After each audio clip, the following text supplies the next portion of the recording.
All right, guys, you voted for this. I've been seeing clips on this for a while on like TikTok. I think Destiny started pushing TikTok again, which is fun. It's always fun watching this. This debate's like it's just funny. It's very enjoyable.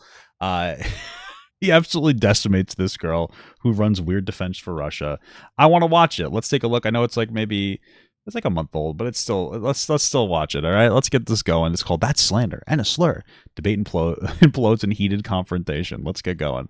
Is Putin a dictator? Yes. And will you denounce Russia's involvement with tenant media? Is Putin a dictator? Yeah, obviously, of course. Yes, this was going on when a bunch of conservatives like Tim Pool, who apparently, by the way, has decided to retire to focus on his family, were caught taking money from Russian companies to assumably push Russian propaganda. Well, I mean, what's a dictator? Wait. Do we not feel like Putin? Wait, so is Putin not a dictator? I don't know if he's It might be a mashed potato with a wiener. a dictator. I'm not Russian. I don't really care.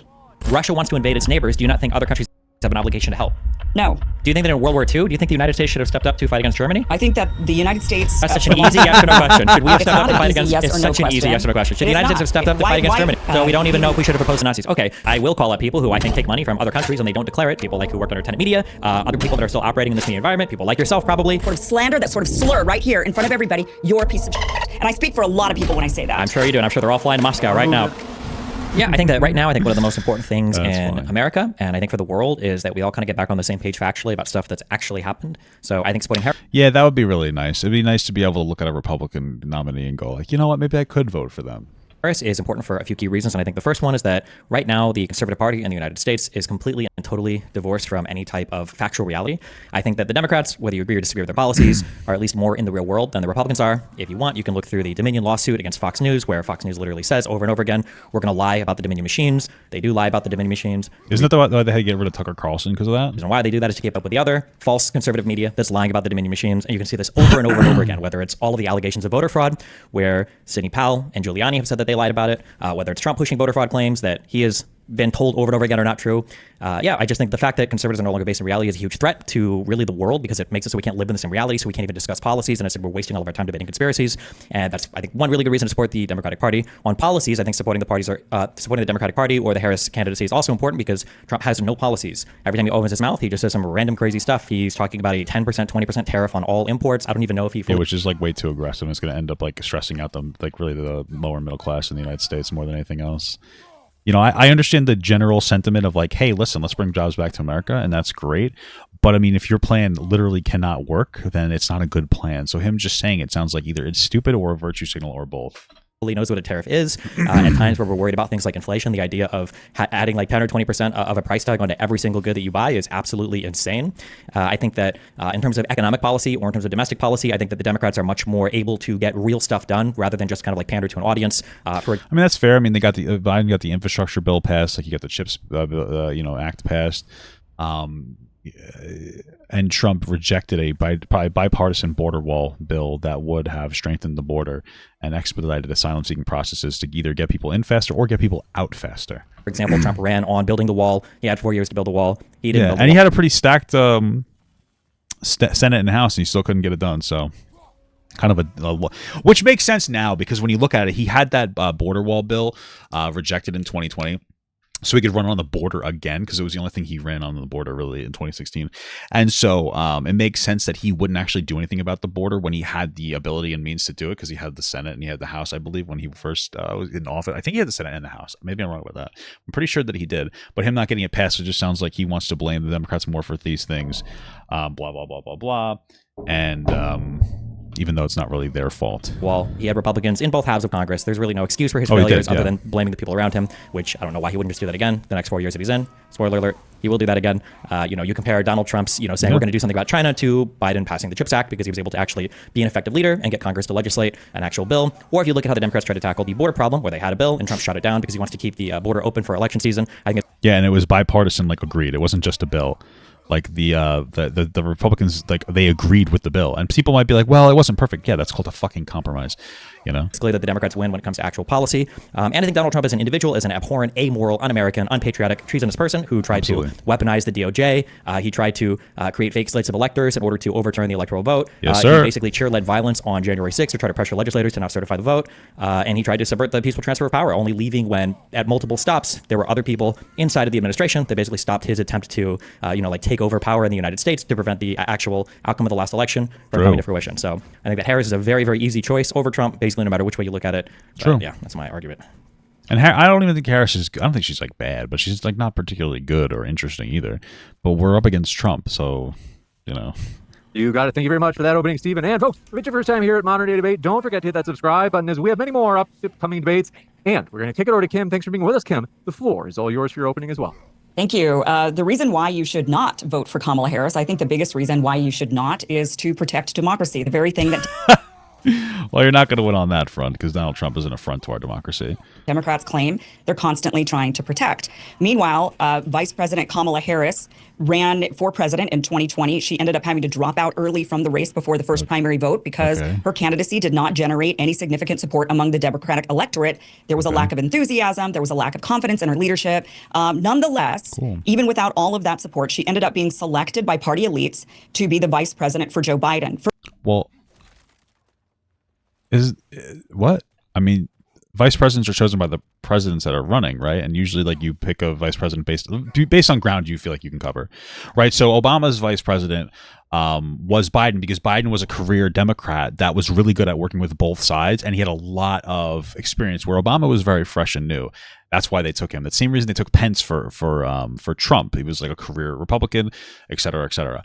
So, like, they took Kamala probably because Joe Biden was old, and, you know, let's be real, she was a black woman, and, like, optically that looks good. She's still very qualified. I mean, she has an entire career in the government. She's still qualified, but, like, that optically looks very good, right? It's the exact same reason why when she was looking for a vice president, I was like, she needs to find, like, a white guy. She needs to be found a white guy to offset the fact that she's a black woman, or else people aren't going to feel comfortable voting for her. Some people will vote based on that. And what did she do? She got a white guy. Like, that's what she did. She got a white guy that likes guns. Like, it makes perfect sense. That's usually how you pick your vice president. Furthermore, then what Democrats have done is they have squashed any ounce of the ability to have an election. They squashed any candidates that were challenging Joe Biden, unlike Republicans who actually had a primary, trying to primary Donald Trump. We saw numerous candidates going What the fuck is she talking about? What? after Donald Trump. Nikki Haley ran a very fierce campaign against him. So did Ron DeSantis. Meanwhile, Democrats actually buried any possible counter to any alternatives to Joe Biden. They then Well, I mean, I don't understand. Like, it kind of makes sense to pass it on to her. She was the vice president, no? decided to take the guy out to pasture, essentially pushing him aside against his will. Why do you think it's against his will? He's old. I feel like maybe he was just like, you know, I can't do this anymore. He's old as fuck. He's kind of going senile. He's got enough in him to be a reasonable, competent person. If his day-to-day choices are like, what am I going to have for breakfast and stuff? Like, he doesn't. I don't think he has it in him to be a president. You know, God bless him for doing it as long as he did. But I mean, what are you talking about? They then had no open primary in order to nominate Kamala Harris as the candidate. And they instead, once again, in the same very way that they made her the vice president candidate, is that they the party elites from a very top-down structure without the support of the American people, without the support of their Democratic voters, decided to anoint Kamala Harris as the candidate. If you care about democracy, even if you like Kamala Harris. I mean, if you care about democracy, even if the way that she's interpreting this is correct, Trump is exponentially worse because he's trying to overthrow the government, but she's not interpreting this correctly.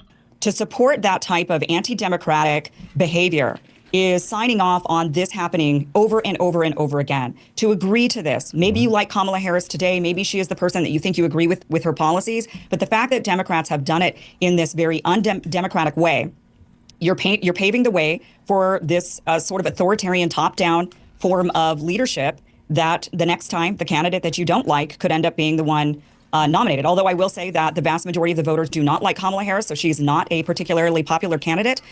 She has the lowest approval rating of any vice president ever in the history of this nation since polling has come out, with a net negative rating of -17. So Kamala, if you care about democracy, if that's something that you genuinely want to preserve in this nation, then you cannot support the way that the Democratic Party has gone forward nominating their candidate.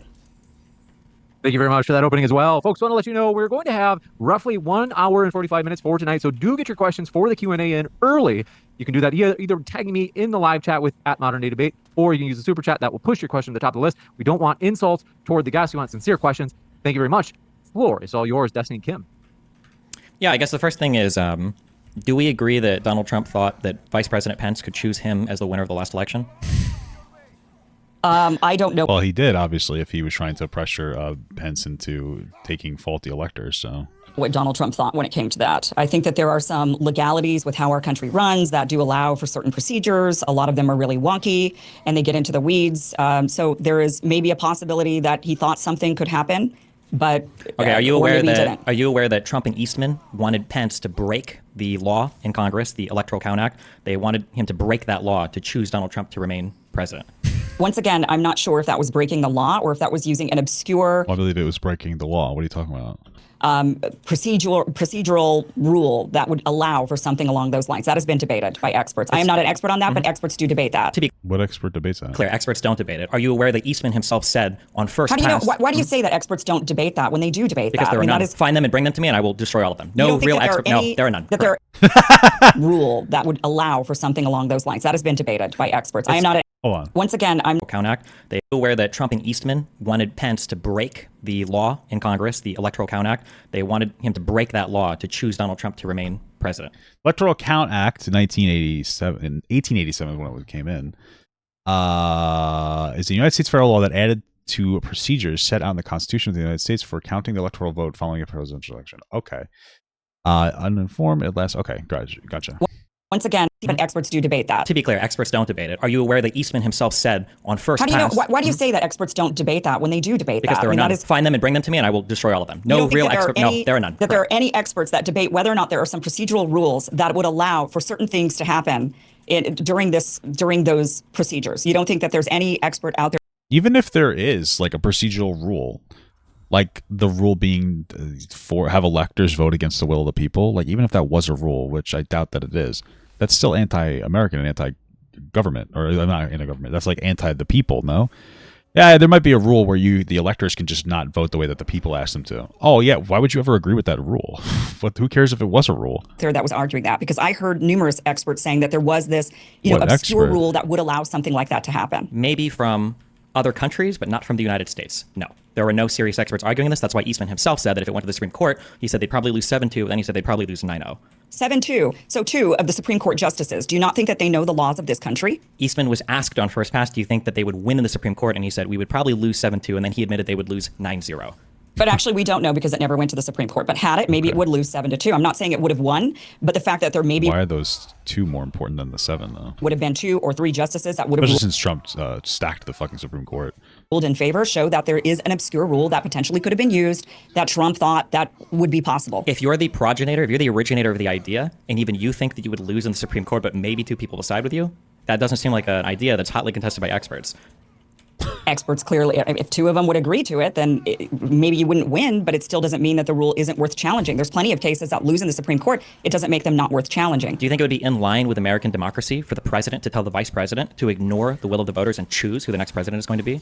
I think that if the will of the voters was ignored by the electoral process and if the vote was rigged, then yes, absolutely, it would be But the vote wasn't rigged. What's your evidence for that? It got shut down in every single court, conservative or otherwise. So why would you say that? responsibility of the president of the United States to actually put that forward to protect democracy in this country. Depends on how you look at it. If it were Donald Trump who subverted the election and Kamala Harris actually wins and you believe in your mind or you know for sure that she actually won, would Well, yeah, if she actually had won based on evidence, then whatever. But he didn't win. There was no evidence to support that there was any meaningful fraudulent voting behavior. Wouldn't you want them to challenge that? Wouldn't you want them to try to do whatever they could to preserve democracy? The only reason you're against it is because of the person. And you've got to look deeper than that. It's No, it's because there's no facts.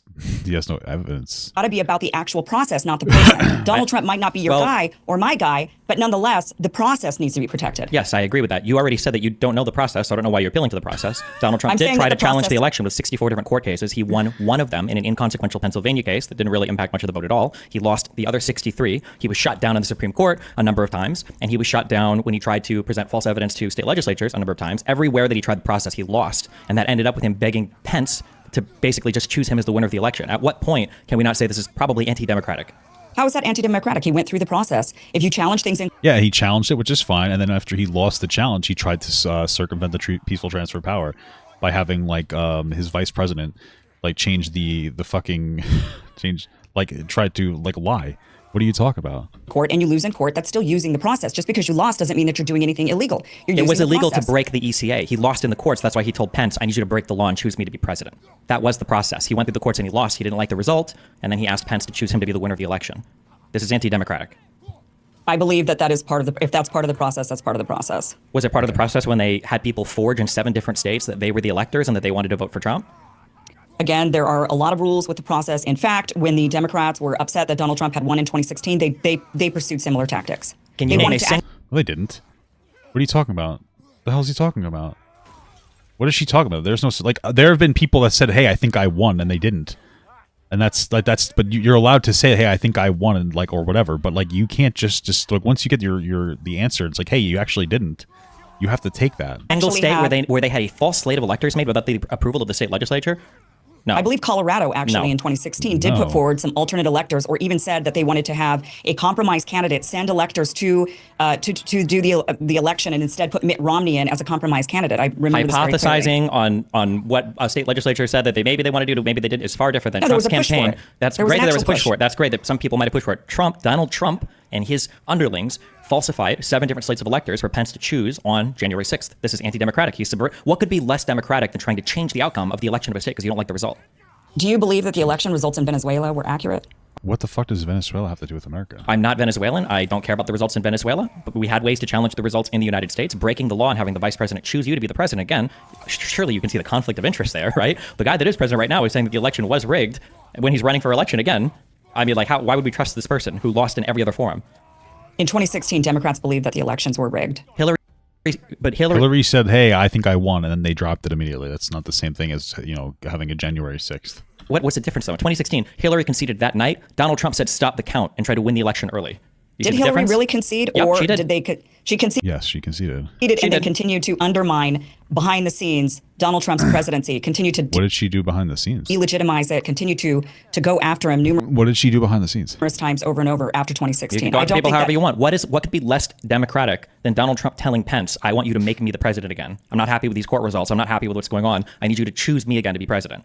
I don't think that's actually a clear characterization of what. Well, that is right. That's the exact characterization. Really happened. It is absolutely what happened. It is well, verbatim. from your perspective. No, from the perspective of every single person involved. That's why Eastman, after it failed, was emailing Giuliani saying like, "Hey, remember that pardon list? I think I do need to be stuck on that. I think I'm going to need some pardons preemptively just in case." This is why Giuliani and Sidney Powell are being sued. It's why they've admitted that they lied about the voter fraud. It's why a lot of them are being disbarred now. Yes, this all happened. It's a very public record, very open testimonies under oath. Yes, all of this happened. So do you agree that Donald Trump telling the vice president, "Can you make me president again?" That's like the least democratic thing you could ever do in a democracy.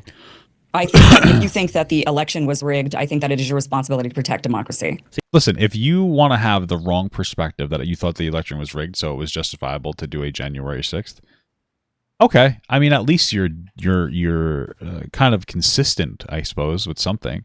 But you can't sit here and say, no, that didn't happen, no, that didn't happen, no, that didn't happen 500 times over. And before finally getting to the point where you're like, you know what, I actually think it was rigged. Like, okay, then just start with that. Be like, I think it was rigged from the start.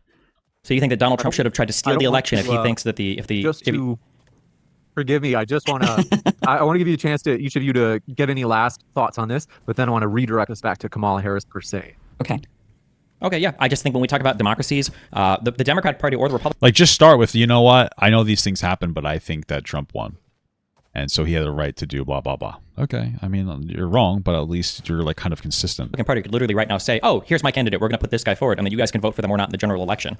Both parties have a right to do that. They're private parties; they can do whatever they want, basically. The idea that Kamala Harris, who was the vice president, who was on the ticket, that delegates that switch from Biden to Kamala Harris is somehow anti-democratic. You don't have to vote for them in the general if you don't want to. Nobody's forcing you to do that. But somehow Donald Trump telling the vice president, "Hey, I need you to just pick me as the president. I need you to pick me and ignore, the will of the actual voters of the American population and just pick me to be the president again because I'm not happy with the results of the last election." That is the least democratic thing you could ever do in a democracy. I think it was to delay in order to allow for more counting. I don't think. No, it's not. It wasn't.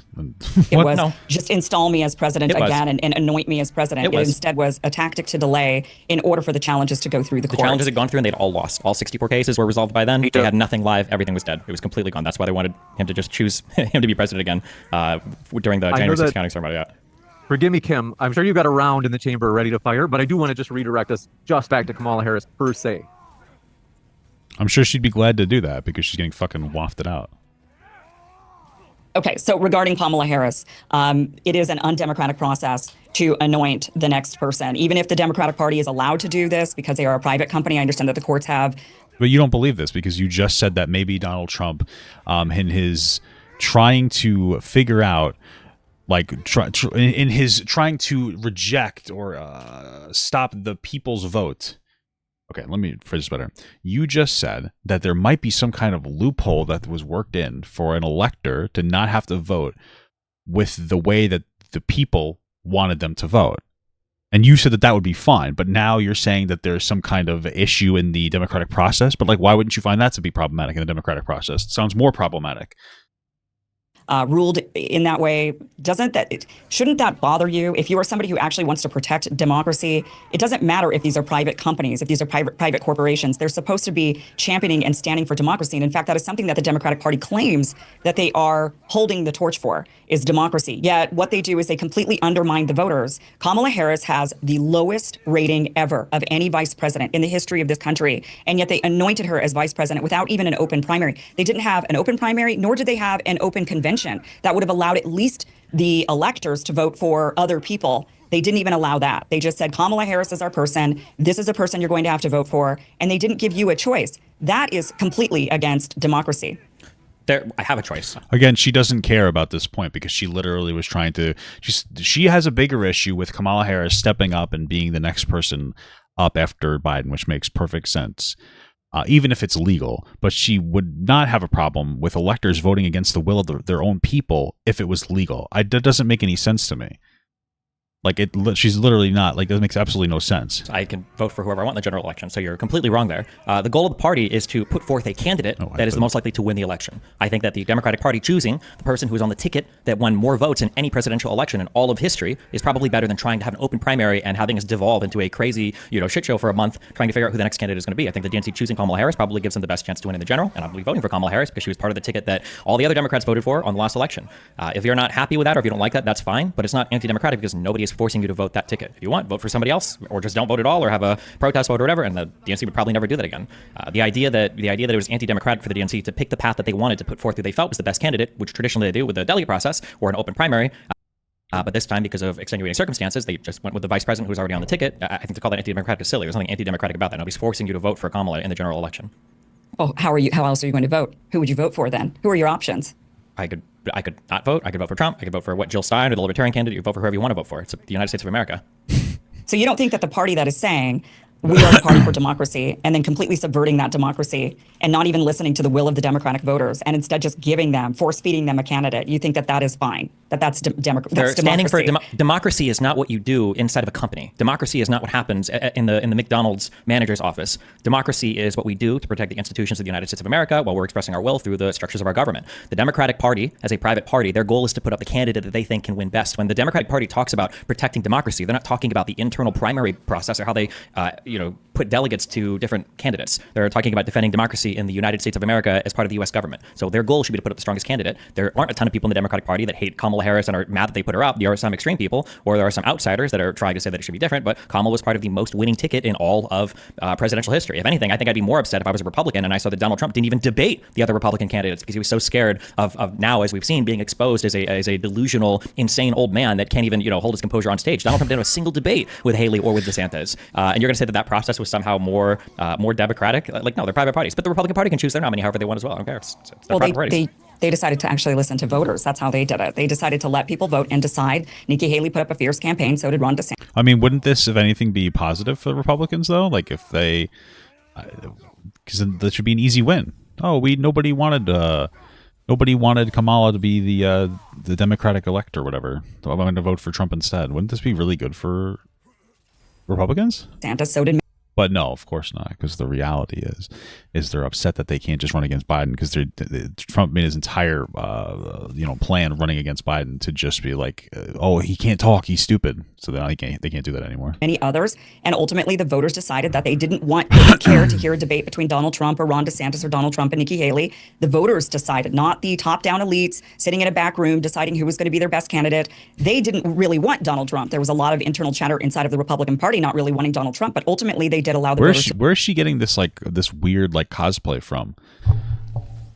Like, what's up with this weird like fucking cosplay where she pretends to care about America and that like Trump is like this fucking man of the people? Decide. So you're saying that in order to protect democracy, it is so you're saying in order to protect democracy, it is totally fine to not allow the democratic process with the people in order to protect democracy. So then what in your mind is democracy? It's not how private parties put forth their candidate. What's democracy? Democracy is a very broad idea that expresses different forms of government that usually involve some form of the population voting. And in the United What would States, they vote on? We could vote on a presidential candidate. We could vote on legislators and lawmakers. We could vote on city council people. We could do direct referendums to vote for policies. I mean, so is it a democracy if, let's say, both parties just decide that they're going to nominate the same exact candidate and we're all going to have one choice? And they have the freedom to do that because they're both corporate private entities. So let's say they decide that they're both going to put forward their person, and that's who we get to choose, and there's nobody else on the ticket. Is it democracy just because we do get to go through the process of casting the vote for the one person that's available to us? What the hell is she talking about? Is that democracy? Other people could run for president. Nobody's forcing you to vote for that candidate. You could do write-ins. You could vote for another person. You don't have to vote for who the two major parties nominate. You understand that how private companies do things it has nothing to do with democracy, right? Like the DNC could say, we're going to do a survey across the United States of America, and we're going to make the tallest person in America our candidate. That would have no impact on our democracy. You fucking awesome. Thank you so much for the 22-month small gut from Diabetic Survivor. Harris is undemocratic because she's a she. True, dude. Fucking women, am I right, guys? I imagine a lot of people would be upset. I probably just wouldn't vote for the Democratic ticket, and I'm sure another party would arise. Yeah, that probably would happen, and people wouldn't feel very confident with the ticket, and they would probably not vote Democrat anymore. So if we believe in free market capitalism and freedom and all that, I'm sure another party would come up and they would offer a better candidate. That has no impact on our democracy. Nobody's forcing me to put this person in government. This is just a candidate they're putting up. And again, I don't think we disagree. Kamala Harris was part of the ticket that got more votes than any other presidential ticket in the entire history of the United States. So why would I want them to do an open primary with a month? Well, obviously, we know that the reason that happened was because of COVID, and like, you know, you got to vote longer, and you got a week to vote, and you could do a lot of mail-in ballots. But I understand the point. Go and then have the entire party descend into chaos. Would that be more democratic to allow a whole bunch of people to come in and a whole bunch of crazy stuff to happen? Would we be more unified in 1 month afterwards? No, I think the DNC made the correct choice. The majority of the Democratic voters seem to think that they made the right choice. The fact that the Republican Party is currently in free fall, I think means that most people think the Democratic Party made the right choice. So yeah, I think it was a good choice. And if you don't like it, just don't vote for him. There's no impact on our democracy. This is the most bizarre argument. I'll let you have that one because ultimately this is the most bizarre argument. I'll just let you have it. If it's so bizarre, you should be able to contest that. No, like, what the hell are you talking about? Ultimately, I think you just argued against yourself. This is not, you just described anti-democratic processes and trying to claim that it's democracy. I mean, again, like, you can't really run that when Trump tried to overthrow the government. It's tough. Is it anti-democratic when a supervisor tells an employee that they need to clock out because they're going to get overtime? Is that anti-democratic? Companies are not democracies. They can be. You have the right to leave your job. I agree with you. I agree with what you just said. Companies are not democracies. Okay, the RNC and the DNC are private companies. That's all they are. And I agree with you. They're not democracies. They're private companies that should not be running as private companies, especially when one of them in particular champions itself as the torch bearer for democracy. So what we should pass. I find this so interesting that like half of her defense is that like Republicans don't say that they're for democracy. Like, is that what you're like? First of all, it's one of the biggest talking points right now is that Kamala Harris is somehow against democracy. That's number one. Number two, it doesn't make you. Look, I don't understand the point. Like, you're trying to say that that's their big selling point, but like, what? Since it's in your idea, it's not the Republican selling point. That's okay that Donald Trump tried to insurrect the government. I don't get it. Laws in Congress that make the parties part of our Constitution, or we imbue them in law somehow. Like, what does that even mean? I think that. Now that it's less than 2 weeks, who do I think's gonna win? I'm gonna shit my pants and throw it. And I'll tell you who I think's going to win. I hope it's Kamala Harris because Trump is absolute dog shit. There should be some laws that say that these political parties, if they are going to be political parties putting forth political candidates, that they do have to operate on the basis of democracy, that they should not be operating on the basis of being a private company, that even if they are private corporations, they are still participating in a certain marketplace, the marketplace of democracy, and they need to follow democratic processes in order to participate in that marketplace. Otherwise, start a different company, be a different type of corporation, sell a product. If you want to do that, that's fine. But like, we would have to change the entire process. Like, primaries aren't even really. Yes, absolutely. What do you think that a primary is even that democratic? How many people vote in the primaries? What, like 10 or 11 million people? What's democratic about people campaigning for Iowa and New Hampshire because they just arbitrarily happen to be the first two states, that are casting the votes? What's democratic about a caucus, right? A bunch of people standing around and raising their hand and doing, A's and nays. Like, come on, or I's and A's. Like, no. The idea that the primary process is some holy vanguard of democracy is silly. When it historically, over 100 years ago, I don't think parties had primaries for candidates. They literally just put a candidate forward. We were closer in time then to our founding fathers than we are now. So this idea that we're less democratic because of how the primary these are private companies. They can put forth candidates however they want. If you don't like it, don't vote for it. So, okay. I mean, it's if you're going to participate in a democracy, this is kind of like the argument about when certain companies don't want to give services to certain groups of people. They don't like gays, for example, so they don't want to sell services to gays. What the Supreme Court decides is if you're going to have an open business to the public, you have to serve the public. That is, you can't just decide just because you're a private company that you're going to do things your way. There are certain rules to the game. There's got to be rules to the democratic game. If you're going to participate and make a corporation that's going to be participating in the marketplace of democracy, then you need to be democratic in the way that you operate. You can close your primaries to only those who are registered voters, but you should be. But typically, what they're supposed to be doing, and what we think they're supposed to do, but of course the legalities are a little bit different, is they are supposed to have primaries in each state or caucuses, and people are allowed, if they're especially registered for those parties, to vote in those primaries. Of course, the state doesn't really have to do that. They can. I mean, the parties don't really have to do that. They can, as you mentioned, they are private companies. I like how that she just like absorbed information from Destiny, and now she's pretending that she believed this the whole time. But she's like, yeah, I mean, I guess they can do that, but like, they don't. And it's like, yeah, you didn't know any of this. And I'm not gonna say that I necessarily did either, but what the fuck? But just because they can get away with these, like, I wasn't aware that that these parties weren't were to some extent like some kind of private organization or entity. I wasn't aware of that, but like neither was she. But now she's talking like she knew that. Oh my god, this is unbearably fucking stupid. Types of things does not mean that we should allow it or condone it in any way or say this is fine, we're okay with it. We should never be okay with the lack of democracy. When you say we should never be okay with it, so then for the wait, real quick, for the 150 years or whatever that this country didn't have primaries, then were we not a democracy then? We just became a democracy like a few decades ago or whatever. Like what this argument is nonsense. Primaries have nothing to do with whether or not you are a democracy. How you serve the public has nothing to do with whether or not a company is a democracy. Like this argument is disconnected at every single level. A party can support the candidate however they want. Yeah. On this particular topic, I want to give Kim the last word, and then I do want to examine someone in the chat said, hey, we really want to hear what you guys both think on Kamala and the economy particularly. Go ahead, Kim. Okay, I don't know what democracy is then. If democracy doesn't involve grassroots people voting for what they want to vote for, getting the candidates in that they want to represent them, getting the policies in that they want to represent them, that to me is democracy. And I think that's the definition to most people. So to say that, well, it doesn't really matter. The democracy is you have the right to vote. You could just vote for, you could write somebody in who you know will never ever win. And they've just anointed a person is completely antithetical. I mean, again, Trump tried to overthrow the last election, so I don't really care about this argument. To democracy. I want to jump into this. Kamala, would Harris be a benefit for the economy? Would this be, maybe the economy would just be sustained? I mean, Trump would not be a benefit for the economy in any real capacity. Trump's greatest claim to fame were terrible tax cuts that were never sustainable and set like stupid, unrealistic expectations for moving forward. All I hear are dumbass conservatives going, yeah, but the economy was so much better under Trump. Yeah, because he had the perfect storm. He inherited a really good economy from Obama, and then he cut taxes for rich people mostly and made temporary tax cuts. With temporary tax cuts for people, middle class, that were just unsustainable. Like, it was stupid. It's not smart to do that. You shouldn't be inflating the annual federal deficit by $350 billion pre-COVID so that you could be like, hey guys, look, things are a little better, but you didn't really do anything. Like, he didn't do anything like particularly productive or intelligent. So like, no, I don't think it'll be good. I mean, if he has no actual policy, but if his one policy is we're going to put 20% tariffs on things, like that's not good for the economy. Like, I don't understand. Like, there's nothing, like, he's not going to be good for the economy. No. What do I think? I imagine like maybe Kamala will be decent for the economy. Like, okay, I could see it. I think it'll be mostly what we had with Biden for the past 4 years, which was pretty decent. It was decent. He passed a few things. He got some stuff done. He had bipartisan agreement. Like, it really wasn't that bad. In other words, maintained at where it is, or would it become worse? What do you guys think? I think that it's hard to predict what a Trump economy would look like because Trump has given basically no policy positions whatsoever.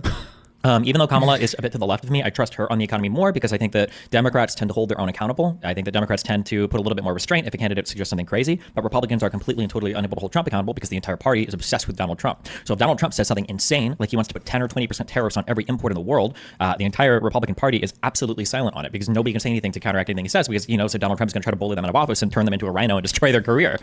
So I definitely trust the Democrats more on economic policy right now because Donald Trump is insane. I don't even know if he knows what a tariff is, and I haven't heard anything very compelling from Donald Trump when it comes to economic policy. I think we just look at where we are right now as an economy. We're pretty decent as an economy, actually. What are you talking about? Like, we're really not that bad. It's definitely worse off. We have much higher inflation under Biden. We did have a period of higher inflation under Biden, absolutely, because of wars that Russia started, which put like us in a weird spot when it came to like where we get our energy from, because we get a lot of energy from Russia. We actually got through this better than any other country. So we actually did pretty well, all things considered. And yeah, I mean, I don't see that's just how it is. Russia's a piece of shit scumbag fucking the government is like shitty. They don't let their own people like vote and have like any freedom of anything, and they tried to attack Ukraine, an ally. We have to defend that ally. We actually like legitimately need to defend our allies, because defending our allies is going to raise confidence with other allies so that they will feel more willing to work with us in the future. We want to maintain strong allies across the world because we want to maintain like a level of supremacy across the world. It gives us access to resources and holding on to those resources.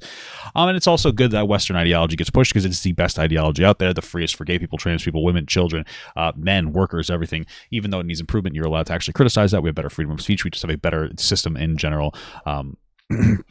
So yeah, this magical idea that like things would be magically better under Trump is just like stupid. He doesn't really know how to navigate anything. He fucked up with Kim Jong-un. He's an idiot. He fucked up when it came to Israel Palestine by doing say a Middle Eastern peace treaty without bringing Hamas in on it, or Palestine. Let's just say Palestine in on it in any capacity, and force Palestine under this treaty would force Palestine to concede too much and Israel not enough. And like, yeah, you might be like, well, why would we bring Hamas in on it? It's like because the reality is that's who Palestine has elected. Those are the governing body that they elected. The reason it's so radical is because of constant oppression from the Israeli government. So like he fucked everything up. He set the stage for the Israel-Palestine war. He's a fucking cum-guzzling Russian pussy, and he would have like fucking probably conceded and like let Ukraine get the fuck beaten out of it by Russia and take over land that it doesn't have the right to take over. I mean, Trump is a fucking a disaster. He's a loser. He's a pussy. He's weak. He's pathetic. I don't understand. Reached a peak of 9%. Under Donald Trump, I believe that the average inflation was about 1.8, so it's a lot lower. We look at unemployment and jobs. That's not necessarily a good thing. I mean, like inflation, we don't want our money to become worthless. We can't. But realistically speaking, if inflation's too low, people don't have as much of an incentive to spend money, which doesn't allow money to circulate through the economy, right? So like, it's something to keep in mind. It's something to consider. The COVID pandemic, we can't really count that in. It's unfair to say. Yeah, he still fucked up before the COVID pandemic. How many jobs were lost during the pandemic, and then how many jobs were regained. But now we've leveled out. We can look at where we're at today in 2024 or even in 2023 comparatively to under Donald Trump in 2018 and 2019. And I think there's no doubt that we are worse off economically by all measures. Well, yeah, but again, he made unsustainable tax cuts, so he's an idiot. Today than we were in 2018 or 2019. Yeah, there's this unfortunate reality that every time a Democrat comes in office, we basically have to clean up the insane disaster left to us by the last Republican president.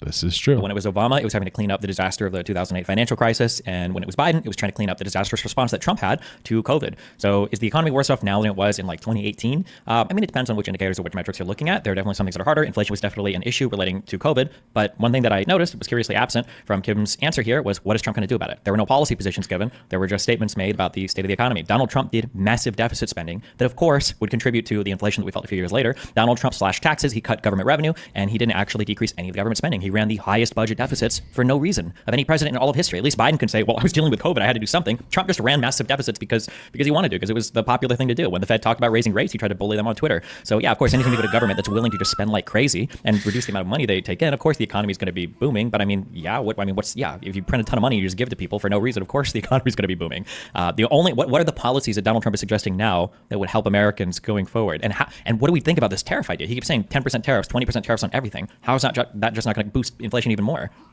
Yeah, I mean, I'm not a fan of the tariff idea. I don't agree with Donald Trump on that. But going back to, but that's like the only thing that he stated as a policy. So why would you vote for him?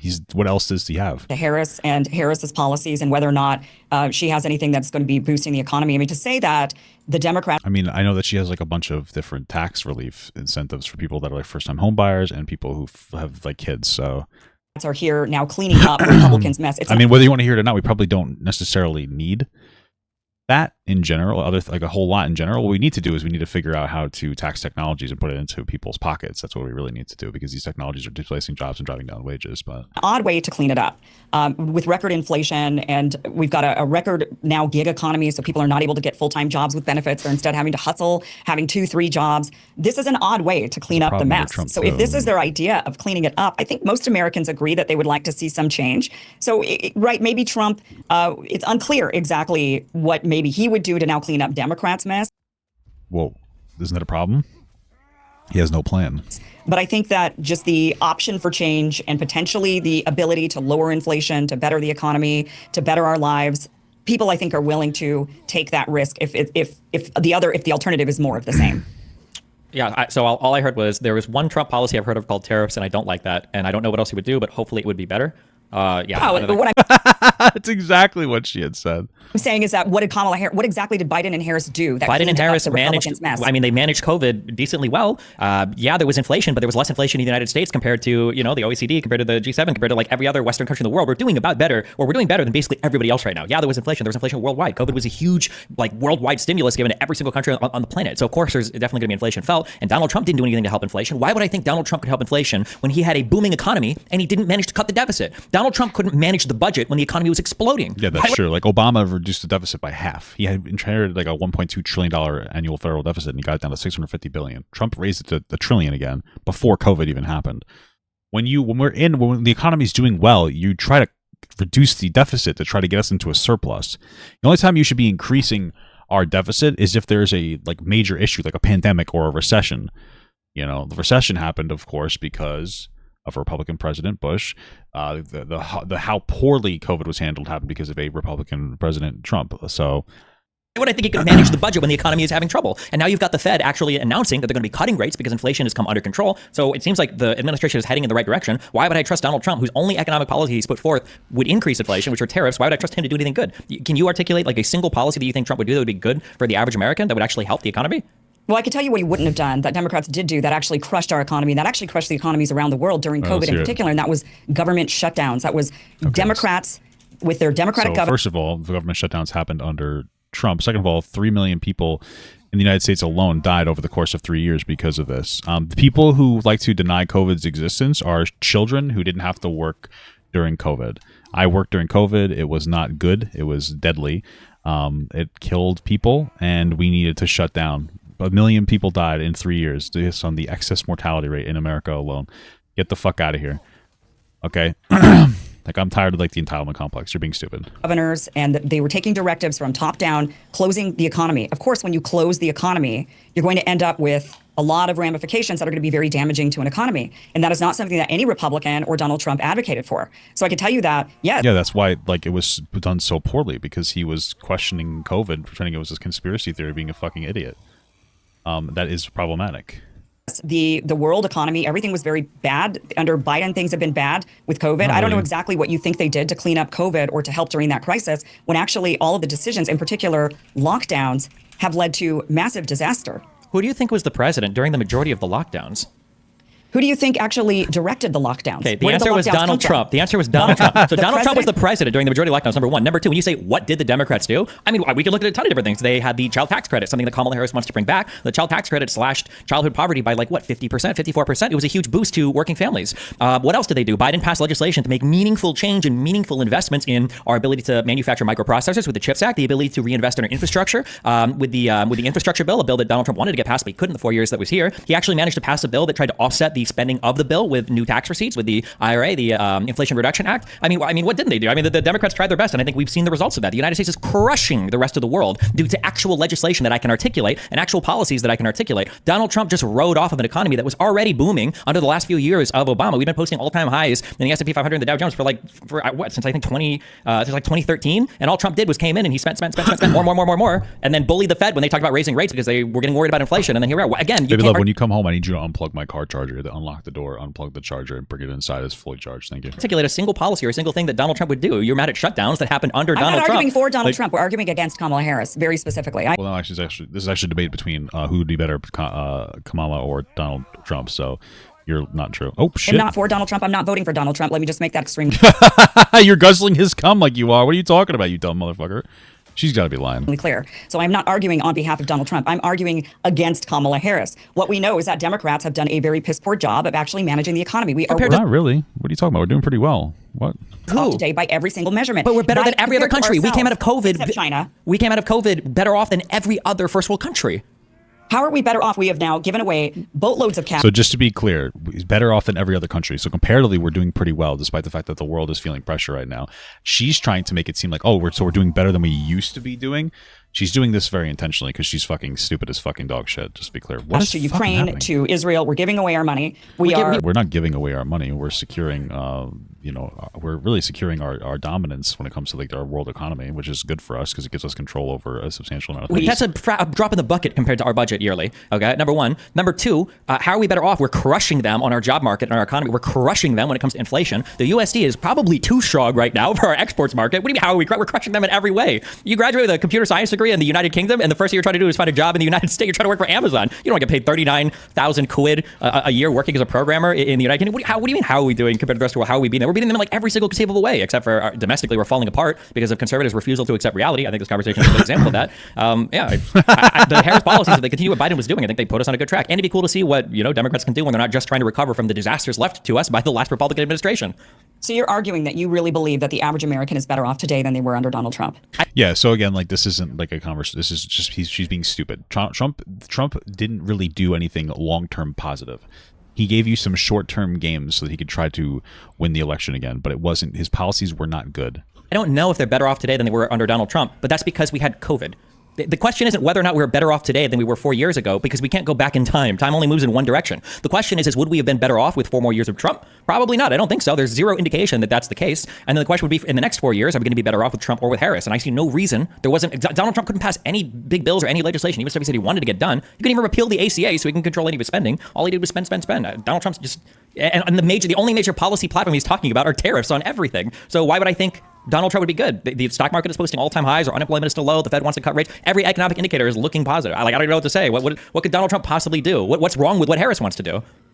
What's wrong with what Harris wants to do is just continue where we're at right now, which a lot of Americans don't want to be in, which is high inflation. Inflation has come down. The Fed wants to cut rates. Why would the Fed be talking about cutting rates if inflation was still too high? Yeah, it's a good question why they want to cut rates just weeks before an election. It's really a good question why they would suddenly want to do that, a record cut to the rates. Is the implication that the Federal Reserve is beholden to the Democratic Party? It's an independent operation of banks. What do you mean?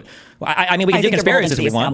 Well, they're definitely beholden to the establishment. They're part of the establishment. And Harris is certainly the establishment candidate compared to Donald Trump. So I think they would have a reason for wanting to maintain an establishment candidate in the White House. But when it comes to Kamala Harris... Hold on. To be clear, what you are just blindly and conspiratorially suggesting, that's what Donald Trump actually tried to do, right? Your implication is that somehow the Fed is making political decisions. He was Donald Trump was constantly trying to get the Fed to change their rates to try to strengthen his economy, even though long term it was going to be bad for inflation. Trump was trying to force them to make political decisions, right? Okay. Then when Donald Trump took to Twitter and took to the bully pulpit as the president, he was attacking the Fed for talking about raising rates. He was attacking the Fed for that. That's what Donald Trump tried to do. What you're asserting with zero evidence that Biden and Kamala, do you not believe the inflation rates that are being posted? Do you think that's all a lie? So the Federal Reserve is acting on nothing, and nobody in our economy can see that, or?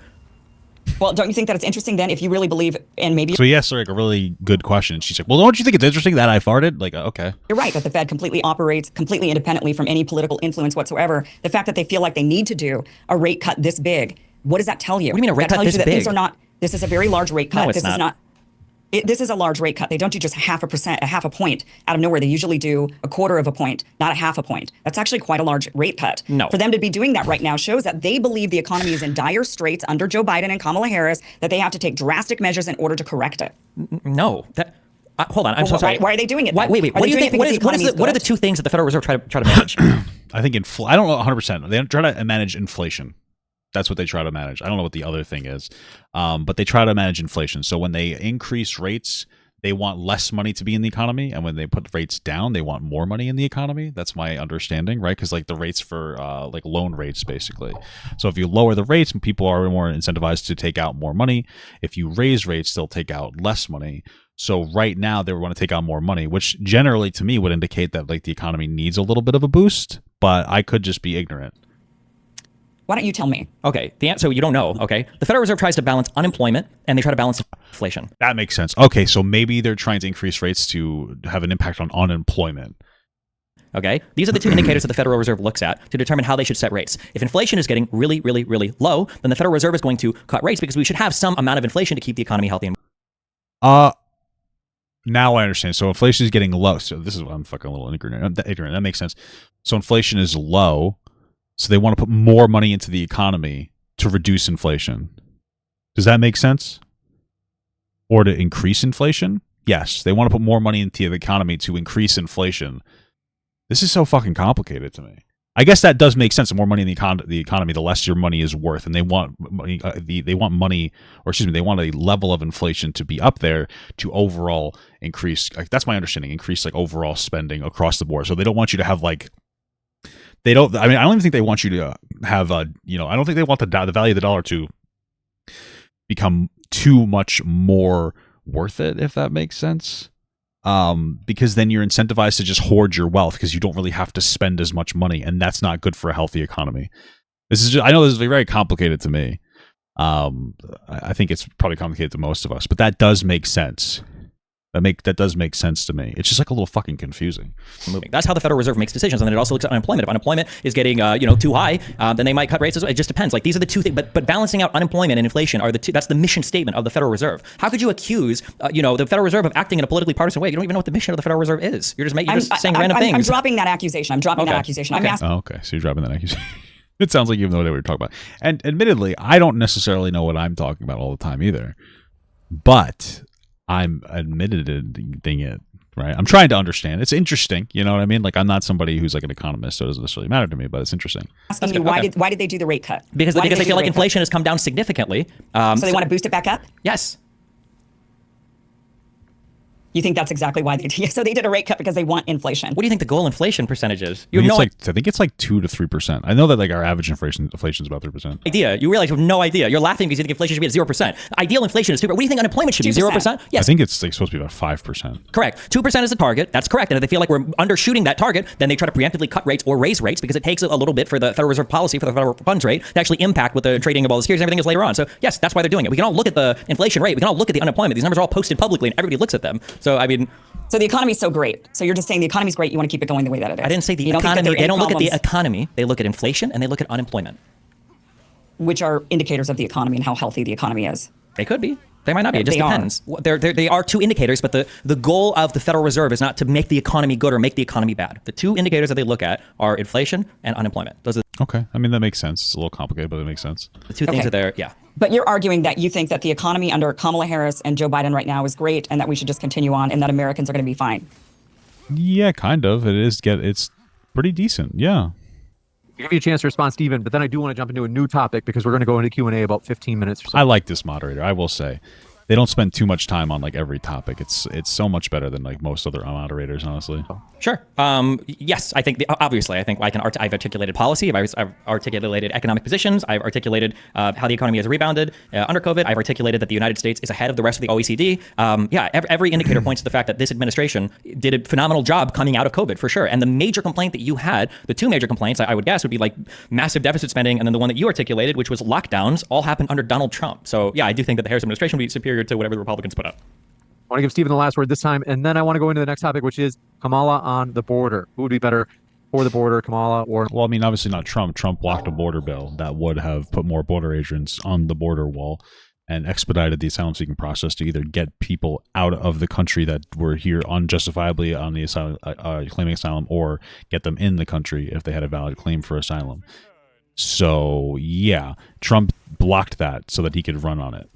So it's a big no-brainer who we should vote for. An alternative. What do you guys think?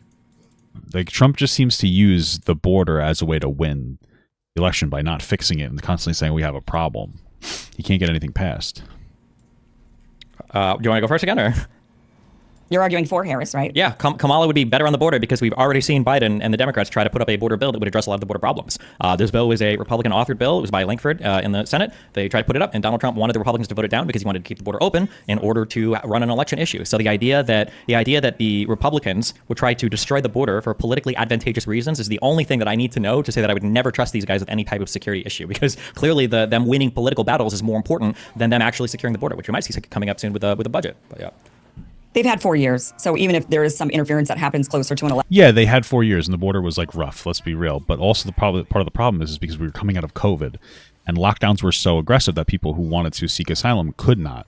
And so, like after that opened up, after the border opened back up, more people started coming through the border because they finally could come through the border. So part of that was like not a whole lot that they could necessarily do. They should have done more, but it's the how bad things are certainly exaggerated when you take that context into account. Election. They've had 4 years to do something about the border, but instead their policies have led to a massive wave of people coming through the border, and they have laughed it off. They have shrugged off border issues since Donald Trump was elected in 2016. They claimed it was a conspiracy theory. They chose to do nothing about it, and now Well, they proposed a border bill. So what are you talking about? it has gotten so bad that they've realized that their own rhetoric, their own policies have led to a severe crisis that even they can no longer ignore, and they're now having to finally do something about it. But part of the reason why we have this border crisis is because Democrats over the last 8 years refused to do anything about Well, no, Trump was the one who knocked down the border bill. it until now. It's just so big of an issue that even Democratic governors and mayors are screaming, "Please help! This has gone wrong, and we really have to do something about it." They let the problem get so bad because they were trying to score political points all of these years that we're now where we're at to where they have to actually do something about it. So I think just on the merits, Kamala Harris and Joe Biden, but Harris None of what she's saying is true. specifically going forward as president, the fact that she ignored these issues for so long, claiming that it was just some sort of a Trump talking point or a MAGA talking point to let it get to this bad, just goes to show that this is not a serious person who's really truly looking to solve America's problems. This is somebody who's actually looking to score political points. She certainly knows how to talk, but she's lying every single thing I don't think that she knows what she's talking about, but she's talking. The very thing that you're actually accusing them, the Republicans, of doing. Yeah, I mean, we had 4 years of Donald Trump. Where is our immigration bill? Where's our border bill? Where's the wall? Trump did nothing. He had both houses of Congress, and Trump did absolutely nothing about the border. It's funny because Trump says, I ran on immigration because we had problems with the wall. That's not true. Even on Trump's own little stupid chart that he posts, Obama was posting better immigration numbers than he was. So Obama was doing better than Trump on immigration. Trump wants to say it's not fair to count the last year or two, of my administration because COVID messed everything up, but he sure does want to take credit for the lowered immigration numbers under COVID. And then you saw them start to spike back up, even though he lied on his chart for when, he was actually out of office. They were spiking up almost to all-time highs right before he left office. So clearly Donald Trump wasn't capable of managing anything at the border. And when Democrats did want to pass something to manage the issue at the border, the Republicans blocked it. It was a good bill. It would have helped a lot with the asylum process. It would have provided more funding for border agents. It would have provided more funding for asylum judges to process people that were here for asylum claims. Like everything about that bill was good, and the Republicans blocked it. So yeah, again, it's like a policy thing. Like, what is Donald Trump going to do about the border? And why would I think that Donald Trump could do whatever he says he's going to do when he can't articulate any plans whatsoever? And he couldn't do it in the 4 years that he was president. Where is my immigration bill? Where's my border bill? Where's my wall from my 4 years of Donald Trump? Well, Democrats blocked all of that. The Republicans had the House and the Senate. You can't use that excuse. They didn't have enough of a majority. And they need more. They needed some bipartisan support. Democrats, instead of even taking this situation seriously, laughed at it, scoffed at it, mocked it, claimed it was some sort of political talking point when it was an actual real problem. And now it's gotten so bad that Democrats now want to finally do something about it, something that Republicans have been wanting to do for the last 8 years. And Democrats want to pass a bill and then take credit for it. I don't blame the Republicans for wanting to block that. What is she talking about? It would have been something that Trump would have it would have made him look really good if he got that bill passed, no? To score political points at this juncture when they know that this is something Democrats have been blocking for the last 8 years. Now finally Democrats are on board. Now finally Democrats see that there's an actual real problem, but they only want to do that now that Democratic governors and mayors have been screaming saying, we can't handle this. There's a massive influx, and you guys have been ignoring it and treating it like it's some sort of a racist policy to secure the southern border. So, the reason why Donald Trump was unable to get anything through was because Democrats continue to use it as a talking point, as a campaign point, making it about racism rather than a real problem. And here we are today. I don't trust Democrats to fix something when they have been the ones blocking it for the last 8 years. Okay, well, I mean, you just gave me every reason in the world never to vote for Trump on this issue because you just admitted that Donald Trump can't do it without a supermajority, I guess, in the House and the Senate, which he will never have. So I automatically know that no matter what, Donald Trump will never be able to get anything passed. Well, that is fair. If you can't get bipartisan legislation passed, that's your job as a president to get legislation passed, like bipartisan wise. You can't get that passed, then you're kind of. And so then I have to look at Harris and I have to look at Biden. And when Biden and Harris were supporting this bill, they actually did have support in the House and the Senate. The only reason that it wasn't passed is because Donald Trump, the cancer rotting our country, came in from the outside and said, "Don't pass this bill. I need to be able to talk about Haitians eating dogs and whatever other nonsense I want to make up in order to actually be able to win the next election." So it seems like there was a bill under the Democrats that was ready to pass with support from the legislature. It just didn't because of Donald Trump. And under Donald Trump, there were no bills because Donald Trump can't make deals with anybody. And the fact that he needs a supermajority in both houses of Congress to pass anything is a bigger indictment against his leadership than probably anything I could have said on my own. Well, I think that you just made the same exact argument, but against the Democrats, because if Democrats, if a few Democrats, a handful of Democrats, the need for a supermajority is what blocked Republicans, how pathetic is it that one man was able to stop Democrats? What? What did she just ask? This might be an opportunity to go. I don't understand do I have brainworms? What the fuck did she even just ask? Yeah, sure. It was one man telling all the lawmakers not to vote for the. Yeah, it is an issue. Power there. I guess he's sitting there wielding his power against the Democrats. I can't get anything done because of Donald. Well, okay, I think that she's referring to the fact that Trump has this weird power that if anybody disagrees with him in the Republican Party, they lose their careers, and that's what she's referring to. It's because he's a psychopath idiot. Donald Trump. True. Cults are very powerful. Their leaders, they wield a lot of power. That is how dictators work. Yes. This might be a good opportunity. One last topic. Harris on crime. What are your thoughts? What? On crime? For crime stuff, it's kind of hard on the federal level because I feel like crime is a thing that's typically dealt with at the city and state level. I really don't know how much influence anybody can have on the federal level when it comes to enforcing things relating to crime. I do know that, if I can look at like direct actions that people take, like the mobilization of things like the National Guard, I know that Donald Trump was in charge of the National Guard on January 6th, and he decided not to deploy them for political reasons. So I don't know why I would trust that guy who will allow some crime to happen as long as it's advantageous to him. I don't know how I'd ever trust that guy in managing anything related to crime. I also don't think I trust Trump on anything that he says for crime, because I know that, for instance, when Walz was dealing with BLM stuff in his state, Donald Trump had a lot of nice things to say about him. But as soon as he was running for president again and Walz was made the VP pick, all of a sudden Donald Trump hated everything that he did. So I don't know if I could trust anything on Trump when it comes to crime. And again, I would challenge, I'd love to hear a single position articulated that Donald Trump has talked about that would help anything related to crime in the United States. But again, I don't know what the federal president can do in regards to crime.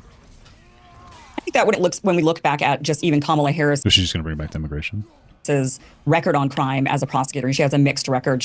Democrats in general have been very lax on crime. They've advocated for lax criminal policies. There was a lot of defund the police chatter. There was a lot of, bail out the people that committed crime during the Black Lives Matter protests and funds that were created. Democratic policies across various different states have allowed for criminal activity. I live in the state of California. They allow now a certain amount of criminal activity to go completely overlooked. I think I agree that I'm not sure what the president can really do. I mean, the president doesn't really even have much on, like, when it Well, she's kind of yapping. What's her point? comes to tax policies, for example. That has to be done through Congress, or even the border policies have to be passed by Congress. There's very little a president themselves can actually do without an act. So her whole thing is like, hey, Democrats aren't great, and by the way, there's nothing that can be done. She's just co-opting Destiny's answer. I don't think that she has her own answers. Of Congress. But when it comes to crime, these are more about, I think, the policies of the platform of the party. And Democrats as a party have run on, we want to allow more criminal activity, essentially, or certain things are not really crimes when they really are. So I think the entire messaging of the Democratic Party, which is, of course, led by now Kamala Harris, is one that is not tough enough on crime. When, interestingly, Kamala Harris, though, has a very mixed record. When she was a prosecutor, she was known for being quite tough on crime. Oh, well, she was tough on crime. Okay. Yeah, I don't know if I would trust a guy who's a 34 convicted felon, 34 felony convicted felon who the biggest engagement that he has with law enforcement is, or crime-related stuff, I guess, is giving pardons to literally every single friend that he has who has been convicted on crimes. Some people that are very, very hard to excuse his pardons for. So yeah, I wouldn't trust Trump on anything related to crime. I think people are more concerned about actual violent crime and theft rather than white-collar crime. So even if... Isn't that classist to say, though? That, like, oh, we shouldn't really care about white-collar crime? What? What was Occupy Wall Street about? That was something people were obviously very concerned about at the time, but now we're in a different era. You're talking about another decade. Yeah, I mean, was it not a big part of why we had the Great Recession, because of fucking white collar pieces of shit like fucking us over like banks? Wait, what? What are you talking about? When did that end? For 15 years, and here we are with violent crime rampant in the streets. We've got people being able to steal theft up to $900 at a local Walgreens is legalized. So there's a lot of crime happening that are really, truly affecting people. They're afraid, and the defund the police movement was very much part of the reason why police forces are not stacked enough with enough staff to handle this rise in violent crime. Why is there violent crime, by the way? Because of inflation. When the economy sucks, crime goes up. Yeah, I'm not even sure if, I think like violent crime, I think is lower now, I think, than it was even at the lowest. I'm pretty sure it is. No. I know that for... They lied on the statistics. It's not lower. Oh, well... Okay, so the statistics say that we're less violent, but they lied. So what I have to assume at this point is that this is somebody who consumes everything through Twitter, and Twitter does a really good job of pushing the worst things out possible to make you think that everything is worse than it is. I'm not saying everything is amazing and great, but realistically speaking, when you go on Twitter and everything that you hate and you want to see because it'll rile you up is seen, it's going to make you feel like the world isn't as safe as it actually is. Things are safer year over year, every year. Does that mean things are perfect? No. Does that mean that we should make improvements? No, it'd be obviously ridiculous to say we should make some kind of improvement. But like that's like the reality. We are safer year over year. So well, if they lied on the statistics, my bad. Well, if you're only going to collect stats from some states, from a handful of states, rather than all of them, then you can claim that they're lower. Or if you actually change the definition of crime and you say that stealing up to $900 is not criminal, or if people are not reporting... When you say stealing up to $900 is not criminal, are you talking about stealing up to $900 doesn't count as a felony, or that it was just a misdemeanor, or that are you saying that you can just steal? I'm pretty sure what you're talking about is people classifying different amounts of theft, the difference between it being a felony and a misdemeanor. I don't think that it being not a crime at all is real. I think you just made that up. Yeah, true. You can look it up. Here in California, you can steal up to a certain amount. Right, but that doesn't mean it's not considered a crime. It just means it's not considered a felony. So, You're not going to even if you call the cops, they're not going to show up. So it doesn't matter what these you've are done. two different things, right? Like calling the cops and them not showing up or not having enough people to, Why aren't there enough cops? I don't know why there aren't enough workers for anything right now. What do you mean? Unemployment is incredibly low. We're looking for workers in literally every single field. We also don't have enough nurses or doctors. doctors. The police had something to do with that. No, because in most of the states where they tried defund the police, it was a fucking disaster, and they ended up rolling back basically all of those policies. Yeah, well, they can't get those cops back. They already left, so now trying to rehire them back has led to a decrease in the police forces. They're not going after a lot of crimes. You call the police, you're going to be waiting on hold for a couple of hours unless it's an active, What? That's not true. violent crime that's happening to you right then and there. I'm gonna wait on hold. It might take them a while, but It is a disaster at this point. So This is how the reported police have crime- always worked. Yes, unfortunately, it sucks. But I remember when I had shit stolen from me when I was in fucking high school. If you call the cops, unless you're actually getting murdered right now, the cops will tell you like, hey, listen, come down to the station, we'll file a report, or we can take some notes on the phone, and that's it. You're never gonna hear again. If some shit gets stolen from you, you're lucky if your car gets reported to you. Maybe if it shows up at the right tow yard and they run the VIN and they give you a call or whatever. But yeah, cops don't have time to investigate every single petty crime that ever happens. Usually the priority is going to be responding to violent crime. But that's always. I mean, would it be nice to increase funding to police? Yeah, for sure. But I mean, cities only have so much money. There are different motives that are pushing people in different ways. But the idea that we just want to make it legal to steal stuff, what would even be the incentive for that? Like, we're gonna make it legal so people can steal things so that we can piss all of our citizens off and lose our elections and like. Like, did California even do defund the police? Like, was that even a huge thing? Like, was funding for police in California ever even a thing? Like, the reduction of funding for police in California, did that ever even happen? Yeah. I want to give you a chance to respond, Kim, and then we have one last topic before the Q&A. I mean, once again, the messaging of Democrats. So it's the messaging of Democrats has been look the other way, defund the police. Violent crime is not a real thing, claiming that violent crime isn't up when in fact they're changing the definitions and manipulating the statistics in order. well, before she said crime in general. Now she's talking about violent crime, right? But not for nothing. I don't think you would consider stealing over $900 a violent crime, right? So that doesn't track either. To have it favor themselves, just like they Like, do. how do they define violent crime? It might be a felony crime, but that doesn't mean it's a violent crime. Like, They say racism's up, claims of racism are up because they changed the definition of what is racism in order to collect more people as, these statistics and lies, right? Whatever the phrase is, but they've definitely been able to manipulate them. Crime is up and they're not doing anything about it. Democrats have actively campaigned against doing anything about it with defund the police. So most of the stats that I see for violent crime are that show that violent crime is down now, even compared to where it was under the Trump administration. But I guess we're changing some definitions. I do think it's interesting looking at a Pew Research poll that shows that Republicans are far more. So a violent crime is an act that involves physically hurting or threatening to hurt somebody or using a weapon. So even if we reduced in some states the barrier for what would be considered like a felony theft or whatever, it still wouldn't be considered a violent crime. So none of this actually matters whatsoever, just to be clear. Concerned with crime than Democrats are, which is interesting to me because I would imagine most of the big cities where the crime is occurring are where Democrats live. So I don't know if it's just Republicans that are, sitting in suburbia watching TV that think that violent crime is a huge issue that they're not even experiencing. That's interesting to me that in 2024, 68% of Republicans think that crime should be a top priority, as opposed to 47% of Democrats that are probably more likely to live in cities or big crime areas. So kind of makes me think that it's just a talking point coming from the radio that people aren't actually engaging in reality with, at least with the Republican side here. But again, that was my central concern at the very beginning.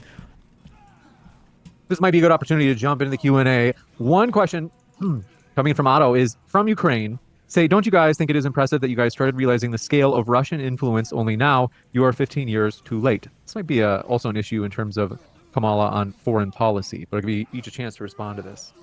Yeah, Russian intrusion is obviously a huge problem in our country. It has been for 10 years. But again, conservatives are literally brain broken on this topic and they cannot engage with it whatsoever. And they would rather screech and scream about the hook-nosed guy running AIPAC than they would about actual people. Oh my God. Oh, Jesus Christ. He's talking about George Soros on that one. That's fucking wild. Other countries that are trying to destroy the United States and our ability to have any kind of discourse here. You've seen it with bots that are spread like crazy across Twitter. You've seen it recently with the indictments that came out over Tenet Media. You saw it with the Mueller indictments for the Internet Research Agency and all of the other social media accounts that he exposed. We've seen it over and over and over and over again. But again, as soon as you bring up Russia, people's minds on the conservative side, you immediately break in half.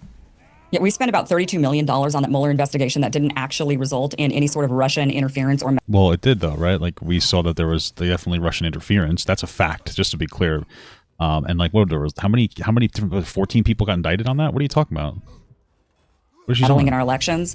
They instead uncovered people that maybe weren't exactly honest to Congress. So there was some obstruction of justice or lying under oath that they ended up getting people for. But we really haven't actually gone and found this massive Russian interference in our elections. Yes, we did. They couldn't exactly tie it to Trump, but yes, we did. What are you talking about? Are you? Hold on. Wait. Do you think that any indictments came from the Mueller investigation? Like I said, the indictments that came, were any of them because of Russian meddling? Yes. That there was actual direct Russian. Yes. Who was indicted for Russian meddling? There were 12 indictments made for Russian nationals that ran a company in the United States called the Internet Research Agency that came from the Mueller investigations. And the Mueller investigation concluded that they didn't really have much of an influence. No, Nothing that's in the not Mueller true. That's investigation not true at all. said There that there was any they real can't even true influence in our elections. Okay, Given that that's great. We just make That's not true at all. That's why Hold on. that's why there was like a huge thing, like misinformation thing, where there's like we had like literally social media companies going into like we had social media companies that are going into fucking Congress to sit before them to be like, oh hey, how come you guys didn't get like a hold of these fucking Russian bots? What are you talking about? to be clear, wait, so we don't get too how much bogged money do we down. waste on the Hillary email investigation? How much money do we waste on the Benghazi thing? How many millions of dollars did we just waste on the House's effort to impeach really Biden, have and they didn't even do an to do impeachment this. vote at the end? Like, they're just not even close. This one from Richie Constitution says, Destiny, why do you always talk about Trump? And I thought this debate was about Harris. Because it's a two-person election. You're voting for the Democrats or the Republicans. So It's you have to not a consider both two-person election. I want to Yes, it is. What? make that very clear. I am not voting for either Harris or Trump. There are other people running. I don't know if you knew this, but wait, hold on. She's so inconsistent. She was literally saying before when Destiny's like, hey, yeah, the DNC and the RNC can propose whoever they want. And you can vote for whoever you want. You can vote to a third party if you want. And one of the points that she made was, no.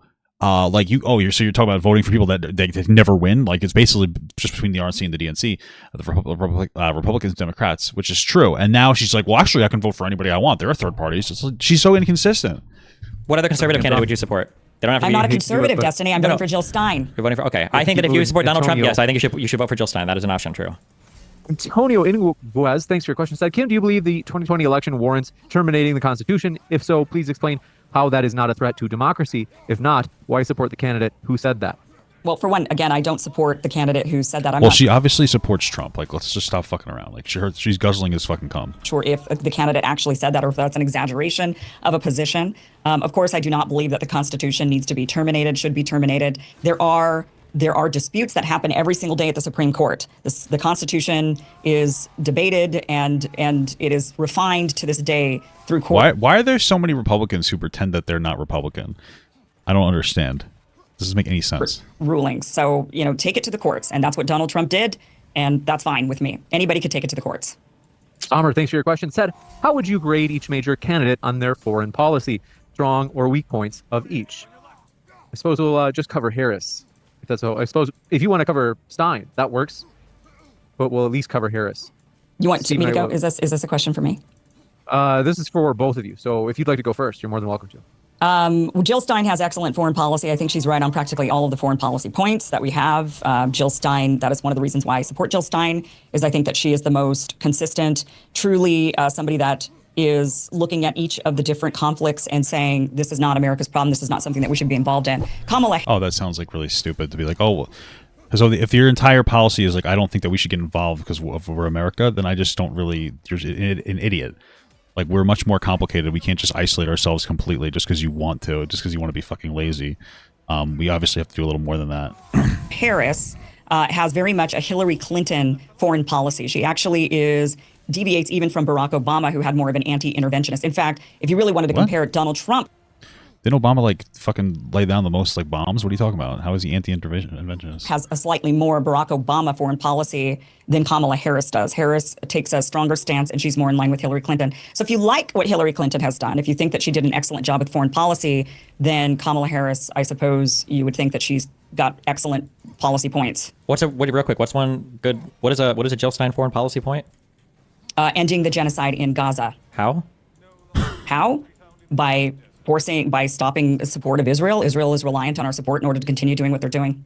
Okay, so Israel's not relying on our support to continue doing what they're doing. They can absolutely fund themselves. I think that one of the biggest red herrings for basically somebody who is a paid foreign asset or somebody who just knows nothing about foreign policy is usually when they talk about peace a lot in their foreign policy plan. Peace is a meaningless word. Nobody wants peace. People want justice. It's very easy if somebody's invading your village and wants to take over your entire country or take over your entire city to say, oh, well, let's just be peaceful and lay down our arms and let them take over everything and steal our economy and lead our country and dictate to us what we ought to do. Nobody wants peace. People want justice. They want to feel like something is happening that is satisfying satisfying the desires that they have as a nation, as a country, as they are entitled to in the world. So when Jill Stein says things like, I want to defund our military by like 75%, when she's saying things like, I want to delete over 700 US foreign military bases, when she's saying things like, I want to end all of our involvement in every single conflict ever, what she's actually saying is, I want to create more room on the planet to make the world multipolar. I want Russia to be deciding how Russia-Ukraine ends. I don't want the United States to have any involvement there. I want China to be signing deals between Saudi Arabia and Iran. I don't want the United States to be involved there. I want all of our foreign adversaries to be the ones that are dictating policy to the rest of the world. Because remember, just because the United States steps back from a leadership position doesn't mean nobody else is going to take their place, which is exactly what everybody that says peace, peace, peace like Jill Stein wants to happen. I mean, that is true. That's one of the biggest reasons why we need to have a big presence in the world, is because like we should be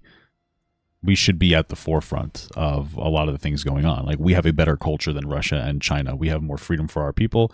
We're just better. We do build a difference. Want other countries to be those leaders and not the United States for whatever reason.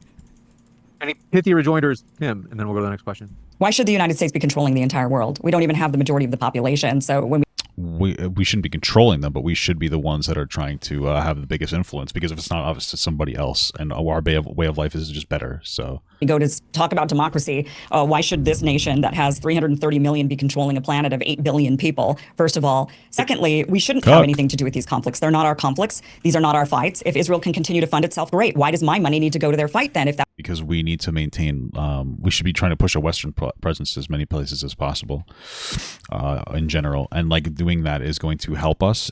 And by the way, I'm not saying that everything that Israel's doing is good. I don't think that that's true. But like we need to expand our presence so that we're there instead of other places that can overthrow us. We don't need Russia or China having more influence over there because we decided that we didn't want to step up. That'd be fucking stupid. That's the case, then you should be it inspires more trust in our trade partners as well. Like these are big reasons why we need to maintain our influence. Advocating to stop sending support to Israel if they could take care of themselves. Why are we wasting my dollars? Because I think the United States is probably the most moral country right now to head the world hegemony. I think that Europe has seen an unprecedented era of peace under United States leadership. What would be a country that would be better than the United States to take point on that? Is it going to be Russia, who wants to invade in all of their neighboring countries? Is it going to be China, who is abusing the entire continent of Africa and doesn't even give their own population the ability to vote in free and fair elections? What other country besides the United States would be best at the helm of the world? Speaking of Russia, this might be a good opportunity. Go ahead. Rayval says, question for both debaters, is Putin a dictator? And will you denounce Russia's involvement with tenant media? Of course they're a dictator. Is Putin a dictator? Yeah, obviously, of course. Yeah, you can't, there's no free elections over there. Like he assassinates political opponents. Like obviously he's a dictator. I mean, what's a dictator? A dictator is somebody that rules without having themselves able to be questioned by their population with free and fair elections. Oftentimes it's through a singular party. Oftentimes it's through a top-down authoritarian control, meaning they don't just control the state and the government like Putin does. They also control large swaths of the economy and the population through oligarchies, which he does. And they also tend to control the distribution of media through organizations like RT, which he does. That would be a dictator. Well, then you just described the Democratic Party. I mean, which major media organizations does the Democratic Party dictate policy to? CNN, MSNBC, all of the liberal mainstream media outlets that are taking direct talking points, speaking in unison. We see this all the time when they all come out saying the same exact thing, tweeting it all out, all in unison, like they got talking points from the DNC. If that's possible, then why did all of the media attack Biden and force him to step down? If Biden is a dictator... Biden's not the dictator. Who's the dictator? The people behind. Well, the people are the dictator? That's called a democracy. The DNC. The people? It's not a democracy. Whoever chose Kamala Harris, because it certainly wasn't the people. The voter? Well, we actually did when we voted for that ticket last time. You know, if Biden died, you know that Harris would have also just stepped up to be the leader on the ticket. If Biden died, would that have been anti-democratic? Should George Bush continue to be president because people voted for him once? So if they vote for him once, it's okay to just keep putting the person in over and over and over again? I mean, that logic fails. You have to vote every single time. That's why we have democracy. We vote in the elections and the general elections. Yes, we do. We vote in the general elections. And typically, yeah, your incumbent does run again over and over again, which is what George Bush did. Yeah, that's what happens. Correct. Of the general election. Wait. Do we not feel like Putin? Wait, so is Putin not a dictator? I don't know if he's a dictator. I'm not Russian. I don't really care. Oops, it's not my country. It's not my country. I don't deal with it. Wait, do we not care then? Because the United States has to oppose. No, we don't have to oppose. We don't have to get involved with other countries and other elections. The Russian people are strong people. They're not children. If they want to make change, they will. I don't need them to come and make change for me and my... Jesus Christ. I would not doubt that she's fucking taking Russian money, dude. Holy fuck. Country, and I don't need to go over there and make change for them and theirs. What if they want to go and make changes in other countries? You don't think the United States or anybody else has an obligation to help? Do you think that the United States doesn't meddle in other countries' elections or stage coups? I have no idea what that question was about. I'm asking if Russia wants to invade its neighbors, do you not think other countries have an obligation to help? No, we don't have an obligation to help. If a country can't defend its own borders, then we can help. It's not an obligation. Do you think that in World War II, do you think the United States should have stepped up to fight against Germany? I think that the United States. That's such an easy yes or no question. This really is a very easy question. Holy fuck. Could we have stepped up to fight against? It's such an easy yes or no question. Should the United States have stepped up to fight against? This is not an easy question. We live in a wild time. This is fucking insane. Why, it's not an easy yes or no question. The United States decided it was in the United States' interest after the bombing of Pearl Harbor to go into that. Yeah, we should have went sooner because they were fucking killing Jews. Like, that's terrible. You know, I would say we failed by not going in even sooner. War. Prior to that point, the United States did not. They're giving me had I'm there not asking you, been a should the bombing- United States... Had there not been the bombing of Pearl Harbor, I don't know. So we don't even know if we should have opposed the Nazis. Okay, so let's say that you see somebody who's I'm not taking saying over... that you don't have to oppose the Nazis. I'm just not saying we need to go to war with every single person that we oppose. I never said If go to that war means with every going to single person we war- oppose. I just asked if we should have fought in World War II against the Nazis. They didn't bomb us. Japan did, right? Maybe we should have just gone to war with Japan. Well, I mean, we largely did, but then we went into Europe. We were begged by England to go in, and we went in. I'm not saying, look, We were helping the Soviets beforehand, right? The only reason the Soviets could fight is because of Lend-Lease. It's because of our funding of the Soviets to give them enough raw materials. I think it's a really important point. I think it's kind of crazy that we can't say that Putin is a dictator, or that we can't say that any country on the planet should have an obligation to help other countries. I don't think there's an obligation. You can go in if you feel like you need to go in. If I was alive during World War II, I probably would have said, yes, we need to go in.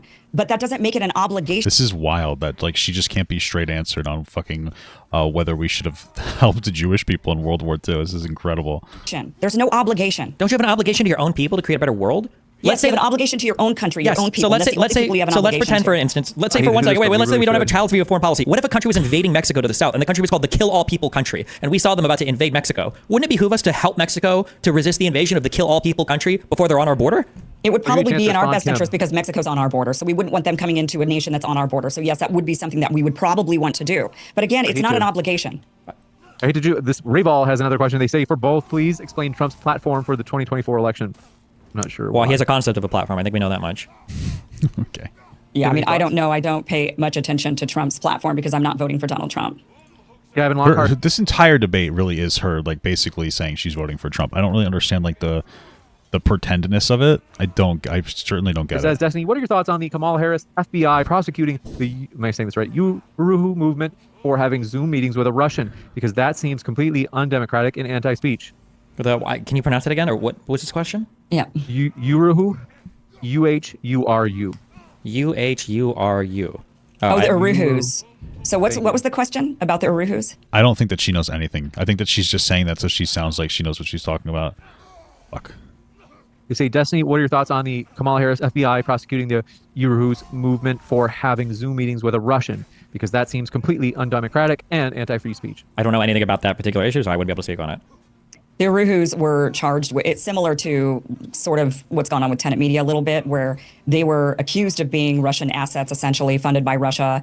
They went to court. It was the Biden administration that went after them. They went to court and they actually just won their court case. They are found to not be Russian assets at all. Fuck. Got it. This one coming in from, do appreciate it. Chase Hatchet says, okay, got that one. Sommer, thanks very much, says to both. There's a movement in the far right now with figures like Fuentes, Gary Uppy, Destiny's buddy, that are disavowing Trump since he's tamer / not pushing as hard on MAGA issues. Curious to get your opinions on that as left-leaning people. I mean, if you court crazy racist people, you're obviously going to get crazy racist people as part of your movement. It's not surprising at all to me. I don't know what else to say. I don't know anything about these people enough to make any sort of characterization about them. Otto says, I wonder if Kim knows that in other democratic countries, parties just introduce their candidates without having primaries. I don't compare ourselves to other countries. I would like... She literally brought up fucking Venezuela earlier. She's like, well, what about Venezuela? Do you think that that's cool? It's like, what the fuck are you talking about? To see a democracy in my country, and that's what I advocate for. She brought up Venezuela. So it seems like, so for this Uruhu group, so they were convicted of conspiring with a Russian agent. They were acquitted on one charge and they were convicted of another. So they didn't beat everything, right? I'm not 100% certain. I Okay, so she's, like I said, she pretended to know something about this, and she got fact-checked instantaneously. believe that they beat their case. Okay, they were handed a mixed verdict. You sounded very certain, but it sounds like they were actually convicted of conspiring with Russian agents, but they were acquitted of the more serious charge, which would have been acting as agents of a foreign government. So I'm guessing this is a type of FAR violation, but it wasn't the worst type of FAR violation. Yeah, so they had some contact with Russians. Well, no, it doesn't sound like they just had some contact with Russians. I don't think there's a federal charge for just having contact with Russians. There was probably federal charges, though, relating to conspiring with foreign agents and not making a declaration of that to FARA, which is the law of the United States. Folks, we won't be able to take any more questions, so do appreciate your questions, but we want to wrap up by a decent time. So for sure, please, no more questions. George Connolly was up, I think, a little bit late to the party. They seem to think, Kim, that you're for Trump. So they say, is Kamala, or for Kim, is Kamala becoming the nominee more or less democratic than Trump's electoral plot and attempted insurrection? I think you'd probably disavow. So Richie Constitution says, Destiny, I don't want to speak for you, though. I want to give you a chance if you'd like. I just don't. I think that whatever the procedure was that Trump was attempting after the 2020 election, going through the courts is the proper procedure. If there are Yeah, he failed in the courts though, and then he still pushed because he's a fucking conspiracy theorist. other constitutional procedures that he was using in order to challenge that, I think that's completely fair. So I think it's fair for an American to challenge an election. He didn't just challenge. Declare Says Trump for wasn't just someone- challenging the election; he was trying to break the law because he lost all of his election challenges. But This one from Jonathan Gendler says, Kim, there weren't presidential primaries before 1912, before 1976. You did not always need them to win them for the party's nomination. And say, Well, go ahead. Yeah, the country hasn't always been perfect. We've had a lot of dark moments in our history that have been highly anti-democratic. For example, slavery, or saying that blacks were two-fifths of a person. So we have evolved. We've become more democratic. We should be becoming more and more democratic as time goes on, as we become a more enlightened people. Well, I just beat the fuck out of Tyr the way Destiny's beating the fuck out of her. You got it. Space Miner says, considering an ever-increasing nanny state backed by police powers, what would the enforcement powers of police look like under either opponent? I think they mean in this case Harris or Jill Stein. Or what was that? Considering an ever-increasing nanny state backed by police powers, what would the enforcement powers of police look like under either opponent? I think they mean in this case Harris or Jill Stein. what is the question? Yeah, I'm not really sure. Good question. They say, considering an ever-increasing nanny state backed by police power, what What's a would the nanny enforcement state? of these powers look like, whether it be from Harris or from Stein? I don't know which powers they're referring to exactly. I don't quite understand the question either, guys. I'm including myself. The executive. I would say What does a nanny state mean? in my conversations with Jill The nanny. Stein, Another Jew, am I right, guys? I loved her. She was so hot. she's very much against the surveillance state and this labeling of misinformation. Oh, is that what a nanny state is? So I would just think that under Harris, we've seen a definite, under Democrats in general, a ramping up of these ideas of surveillance and misinformation and flag. What's surveillance and what?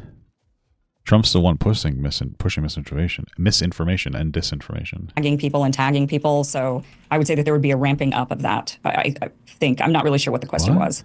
That's my best answer. You got it. I think that fits it. Tip 35 says, Kim, thanks for coming on. Can you explain what the three, let's see, I don't know what that. Dan Shire says, for both, can you articulate any specific Biden-Harris policies that were detrimental to our economy? Biden-Harris policies detrimental to the economy.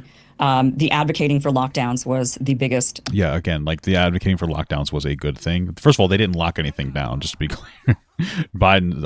Trump is the one who locked things down. Second of all, we needed to do that to preserve, our people. It would have been worse for the economy if a bunch more people died. So Detrimental.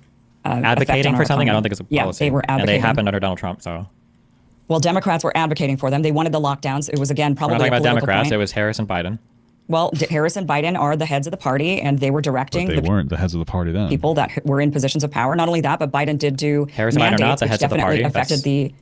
Well, they're the president. I guess they're technically not the heads of the DNC, but it doesn't matter. None of this matters. They weren't. What? Not They true. are. You don't think that the president is the head of the party? No, Who's the head of the party? it would be the chair of the DNC or the chair of the RNC. Remember, if the president was the head of the party, then who would have? You already admitted this when you said that Biden was made to step down by the actual party heads, right? So even you Well, the don't party, agree with this. the powers that were behind Biden. Yeah, he's supposed to be Yes. I think she's trying to dog whistle the conspiracy, by the way. the party head. That is the way it's supposed to be set up, but they clearly have mechanisms to undermine that. Okay, which so is then fine. clearly he's not the head of the party, and when the lockdowns were happening, Biden wasn't president, so he definitely wasn't the head of the party then. Even if we do say the president's head of the party, so yeah. Also, does the Green Party even have open primaries? Or do I'm they not just have- sure. Hold on, if primaries are like one of the most important ideas of a democracy to you now, which for some reason is incredibly important, I don't even know. I don't think if they have open primaries, and that's a state by state thing. I think anyway. they no, it's not state by state. It's a private Yes, it is. organization. An open primary is state by state. No, Some primaries states- can be held however you want them to be. No, They're- it's state by state. No. Each state decides. Each No, they party don't. decides within each state. No, they how they're don't. going to do their primaries. That is not some States true. you have to register for the party in order to vote in that party. Some states allow you to vote in the primaries without registering. That's an open primary. States might change how you register for how you vote, but how a primary is run is decided by the party. That's why, for instance, like Nebraska could By say each state. Each state decides. That's why some states have caucuses, some states have primaries, some force you to register as a member of that party in order for you to vote in their primary. Some states don't. You just Do you have think to if request the ballot. Florida said we're going to change it so that we're actually going to be the first party in the next primary cycle instead of Iowa, would Florida be allowed to do that? Florida is not allowed to dictate the elections in Iowa. No, not even the Florida Democratic not Party. the elections. Let's say Florida says we know when the Iowa caucuses are. We're going to hold our primaries before Iowa. Do you think Florida would be allowed to do that? Yeah, Florida can do that if they No, want to do because that. because what happens is both parties say, okay, well, we're not going to count your primary votes. That's what would happen. Well, they can say that, but that doesn't mean that the state can't actually hold that primary. They certainly can. This was They can, but contested in then the Democratic Party. they can hold it- Democrats just had this challenge. I'm sorry, but I don't think you understand that these are private parties. I think you think that these are like part of the I government. understand that they're private parties, but the states decide. So when New Hampshire decided that they were going to hold their primary, when they wanted to hold their primary, that was challenged. And the New Hampshire primary, the New Hampshire Constitution says that they go before a certain number of states. And when Democrats wanted to make that change, Democrats did not get to unilaterally make that change in New Hampshire. They actually had to contest it with them in courts. Because this is the agreement the parties have with the states. But if a state decided that they just don't want to participate, or they want to do it, they can do that. But then a party can say, okay, well, we're not going to count your primary votes. They don't have an obligation, the delegates, to listen to states. Otherwise, every state would want to go first, right? Why does Iowa and New Hampshire get to go first? Sure, but that doesn't change the fact that the states decide. The state chairs, the state branches of the party decide. So I'm saying with the Green Party, back to the point, is I'm not sure how they operate in every single state. I think they just do electors. I don't think they actually have like open primaries where citizens vote at all, which is interesting to me, given that seemed like such an important part to you for things to be considered democratic, and you support Jill Stein. There were plenty of other candidates that ran in the Green Party. I interviewed many of them. So they did actually have challengers to Jill Stein. They didn't just anoint her. They had several other people. People voted on that. Well, yeah, there are challenges, but like her whole thing was that everybody should be able to vote. Like her whole thing with Kamala Harris is that she just gets to do it without like a specific vote for her this time, even though there kind of was one. But it doesn't seem like they do that in her party. They do it a different way. Well, if you're going to say that, then in that case, that was the exact same thing that happened in the Democratic Party. There were delegates that had pledged for Biden, and then Biden supported Kamala Harris when he stepped down, and those delegates decided to vote for Kamala Harris. They could vote for other people they want to. Yeah, they didn't really give any other options, and they pretty much told everybody that they had to support Harris, and that was it. They didn't. The Green Party did not do Delegates that. are allowed to vote for who they want to, but Thank you very much, Sommer, for your question. Asked, what do each of you think about the recent assassination attempts? Shit, brother. I'm gonna be real with you. When you try to insurrect the government, people are going to they're not gonna like that. So maybe don't do that stuff, man.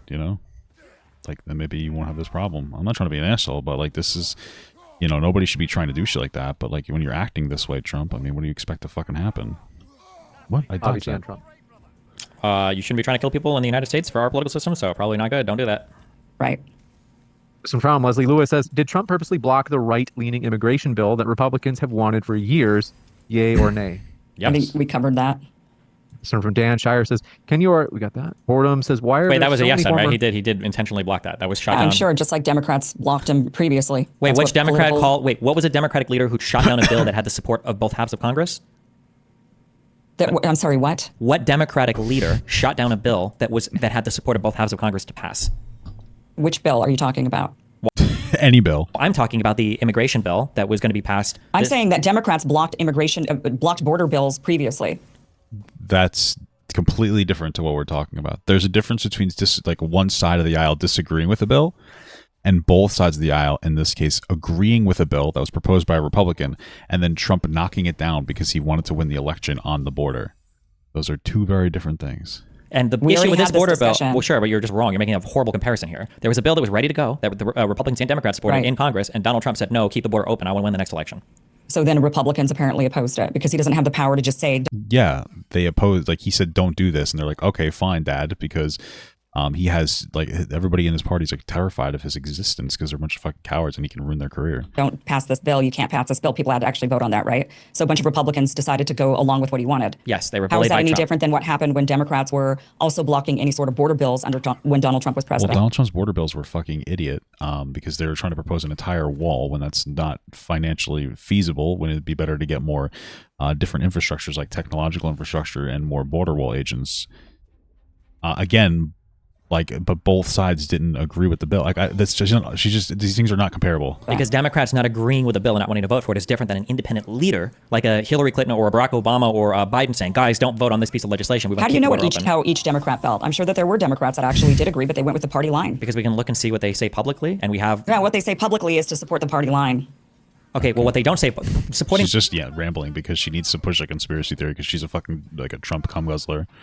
The party line is different than this leader was telling us that we need to change our vote. The Republicans were on board with the border bill. What's the difference? The party line is from the leadership. The difference is that there's a party line that people probably believe in, and there are individual candidates that might put themselves over the party or the country, which is what Donald Trump did. The Republicans were ready to support a bill in Congress, and Donald Trump said, don't support it, I want to win the next election. Democrats don't do that. They might support or not support something because of what the party tends to support, because they tend to agree with it, which is why they're in the party, but that's different than one leader coming out and saying, hey guys, change your vote, we're not going to go ahead and vote on this thing, we want to keep it open. Okay. Like when Republicans shut down the government, or like when they lose their speaker seat in the House, or any other monumental ways they fail in governing. I mean, I don't know how you think you know what everybody in Congress is thinking individually. Great. We're just going into like this childish perspective here. Incredible. Well, I can It's like not even worth fucking engaging with these people, man. look at their public statements and I can see the things that they say. It's pretty easy, actually. When you live in a Public democracy, statements are different. There obviously is a difference between how like voting on a party line in unison versus you intentionally trying to get people to not vote versus both sides of the process, both Democrats and Republicans agreeing on a bill, and then you as president saying, change your mind, I want to run on this. Like, it's just a scummy fucking thing to do. Okay. This one from Boredom says, why are there so many former, I don't know if they're, like I said, late to the party or what. They say, why are there so many former left-wingers turning into rank-and-file Republicans? I don't think that that's true. I see people all the time on both, not all the time, but like you see people on both sides go like, oh, I'm a Republican now, I'm a Democrat now. It's just people change their perspective. Maybe they're, in other words, I think that they know that you're not a Trump supporter, Kim. I think they mean other She is a Trump supporter. What are you talking about? people. So I think they're trying to say that, for example, RFK is kind of falling in line and going, what are your thoughts? Like a lot of Democrats are switching over to the Republican Party. I mean, I think we're seeing a shakeup of the parties, and we're seeing a lot of people from the right, like Dick Cheney, move to the left. Or I wouldn't say right to left. I would say perhaps the parties are shifting themselves. So we've seen, like a lot of the. I mean, maybe. I mean, the Republican Party is so fucking psychotic. Then yeah, I guess maybe they are shifting. The intelligence community, the warmongering community, the military-industrial complex, the Dick Cheneys of the world supporting Democrats, and we're seeing people who had previously been Kennedy Democrats now supporting Republicans.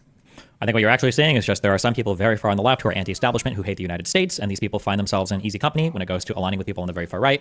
And then I think that the fact that like the whole MAGA people are generally just anti-establishment means that it's very easy to get anybody else that hates the United States or hates the establishment or takes foreign money from people like Russia or Iran or China to all go and join their groups as well. So I think that it's a pretty easy alliance when you get a bunch of people that hate the state, hate the government, hate the institutions, and are just in general anti-establishment.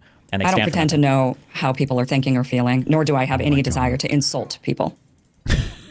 It's just such a virtue signal. Holy fuck.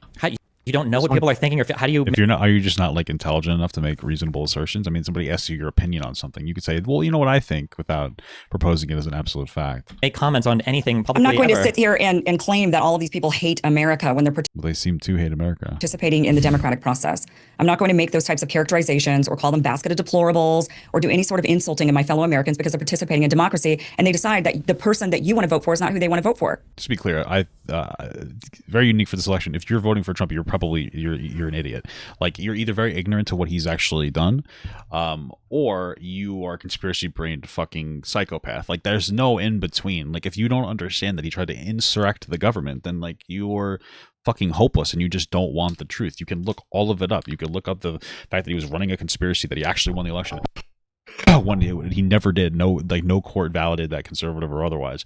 And then he called people for a fucking rally on January 6th. He riled people up. It doesn't matter if he said, "Hey, do be peaceful," because they weren't peaceful. And instead of being like, "Hey guys," like calling in the National Guard immediately after they started breaking into the Capitol building, which is what they did with riot shields, they stole from police, giving them PTSD, some of which taking their own lives.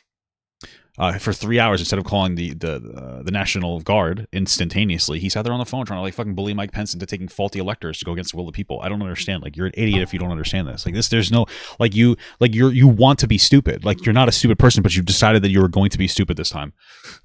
You've decided, hey, you know what? I'm just gonna be fucking dumb. That's just where we are at. There's no in between. You don't get to pretend to be intelligent. It doesn't matter. And then this is the response people give. Yeah, but Nancy Pelosi should have had more. Shut the fuck up. Who cares? Nancy Pelosi. Oh, she fucked up too. Great. Trump was the insurrectionist. Like, I don't understand. If I have a fucking dog and I say, don't attack anybody, and it gets out and it starts attacking people, and I'm just standing there staring at it while it's fucking eating your face off, I probably wanted the dog to eat your face off. So that's pretty much it. Okay, well, that's great. I will call out people who I think take money from other countries and they don't declare it. People like who worked under tenant media, other people that are still operating in this media environment, people like yourself probably. I think it's worth calling those people out when they have other kinds of allegiances to other countries. Are you claiming? Are you making it? Did you just say that I'm taking money from any other? What did you just say? Probably, almost surely, yes. And then number two, I think that it's worth calling out people that I feel have anti-American ideas. So, for instance, when Donald Trump says he wants to destroy the Constitution or suspend the Constitution, I think that that's worth calling out. The Constitution exists above all three branches of You're government. You're a piece of shit. Let me just say it. You're a piece of shit. Sorry, you just are. Oh, she's just pretending to be offended by this? To make that kind of characterization of me, to make a claim that you know nothing about. I've never taken a single dime from any other country, not even this country. I am completely independent. And for you to make that sort of characterization, that sort of slander, that sort of slur right here in front of everybody, you're a piece of shit. And I speak for a lot of people when I say that. I'm sure you do, and I'm sure they're all flying to Moscow right now, comrade. Thank you. Because going to this one. George says, does insurrection count as a violent crime, or is that excusable? They say if it's Trump that's doing it rather than Harris, That's is it funny. okay? That's a funny question. I think insurrection is always bad when you're trying to destroy the United States of America. But I don't know. Maybe some people just consider that democracy or challenging things in the courts, I guess. I don't know. I think it's perfectly fair to challenge elections. You can challenge elections in the courts. You are not allowed to try to overthrow the government because the courts don't agree with your decision. If that's what people want to do, people can challenge elections. This one from I Killed Earl. Say, for Kim, how have Biden and Kamala's border policies been a failure when they removed 4.4 million illegal immigrants while Trump removed 1.5 million, according to MPI? Well, first of all, we've had a lot more people coming through the border at this point than when Donald Trump was president. A lot of it had to do with the entire globe shutting down and immigration just being low and migration being low around the entire globe during a certain period of time. But I think it's rhetoric. And that is one of the points that a lot of people who are very much against Donald Trump, they don't like his rhetoric. Well, rhetoric is what Democrats Well, he's ineffective. Nothing about Trump is good, intelligent, or positive. were using when they were basically saying that border crises were not really crisis, that this was just some sort of a made-up racist talking point or political point, and they were ignoring the border. So even if they are now scrambling to do something about it, it doesn't make up for the fact that they undermined the issue for a very long time. Yeah, the undermining of the issue happened when Donald Trump told them not to pass a piece of legislation that would have helped with the border. Donald Trump undermined that more than any person. There's a reason why Obama, and Piers loves to say this every time somebody on his program, why Barack Obama was called the deporter-in-chief. The problem with the border crises is that a lot of them are made up by Republicans. That's why Donald Trump humiliated himself on stage when he was screaming like a senile old man about watching Haitians eating dogs on TV, and he had no actual response to claims that were basically fabricated in front of a city council by a neo-Nazi on YouTube. That was, I guess, Nick Fuentes. This from Oni Chan says, Destiny, seriously, why are my tax dollars going towards a genocide instead of improving our infrastructure? It's not one or the other. Biden, thankfully, can fund our foreign interests, and he can do legislation to improve our infrastructure at the exact same time. we can walk and chew gum at the same time. Whether or not we want to support our allies internationally and what types of things we want to fund domestically just have to do with the types of legislative accomplishments you can make in Congress. This one from George Connolly says, Kim, was Trump's, let's see, we got James Zogg says, after Pearl Harbor, Germany declared war on the United States. They were Okay. I think this is a good question. Hold on. Sorry. Okay. I'm still confused on what happened on January 6th. Is the blame on Trump because he sent everyone in the Capitol, or is it because he abstained from even acting on it? The biggest issue is that during the insurrection that he caused by riling people up, instead of calling in the National Guard and stopping people from breaking into the Capitol building after attacking police and stealing riot shields, instead of calling the National Guard and instantly trying to do something, he was on the phone trying to delay the election and trying to get Mike Pence to accept 7 faulty electors that were going to vote against the will of the people. That's the problem. So it's very clear he wanted it to happen, and if he didn't want it to happen, he definitely took advantage of it instead of doing the right thing. That's what happened. That's why he is accountable for it. It's like if your dog gets out of the house and instead of chasing after it and trying to stop it, it starts eating a kid, and you walk outside, you're like, oh shit, I guess that happened. And you know the kids. It's like if you know the kid's getting eaten. This is what's like. It's like if your dog gets out of your house and starts attacking somebody outside, you just stand there and you watch it, and you're like, oh, and you're accountable for your dog, and it's not a mistake anymore because you could try to do something and you don't. That's what it is. were obliged because they had an alliance with Japan. What was that? What is he saying? They had said, after Pearl Harbor, Germany declared war on the United States. They were obliged. Oh, I see. Because they had an alliance with Japan. Well, yeah, and we went to war, right? I mean, we went to, but it wasn't the obligation of going to, the obligation is when you're attacked, your people are attacked, right? Then you do go to war. That is what people do. But the question was whether or not we're obliged to go to war on behalf of another country. We're obliged to go to war on behalf of ourselves. We can then resolve that war or engage in that war however we see fit. Whatever. She's trying to have her like cake and eat it too with this, if you notice, because she's trying to like in some instances like, oh yeah, I get why we would do it in some instances, but in this instance we don't have to. But like maybe we should. When people are talking about people being obliged to go into to go in, it's just talking about like, do you think that we have like a moral responsibility to help like our allies? And I say, of course we do. Kind of a fucking idiot would say otherwise. Whatever we think is the best way to get to the end result that we want to get to, but we're not. My point was we're not obliged to go to war. We do have agreements. We have NATO agreements, which does make us obliged. At that time during World War II, we did not. So I wouldn't call it an obligation. There are times that we can choose where we think it's in our best interest to go to war, or we think it's a moral interest to go to war, or an ethical interest to go to war, but I wouldn't call it an obligation.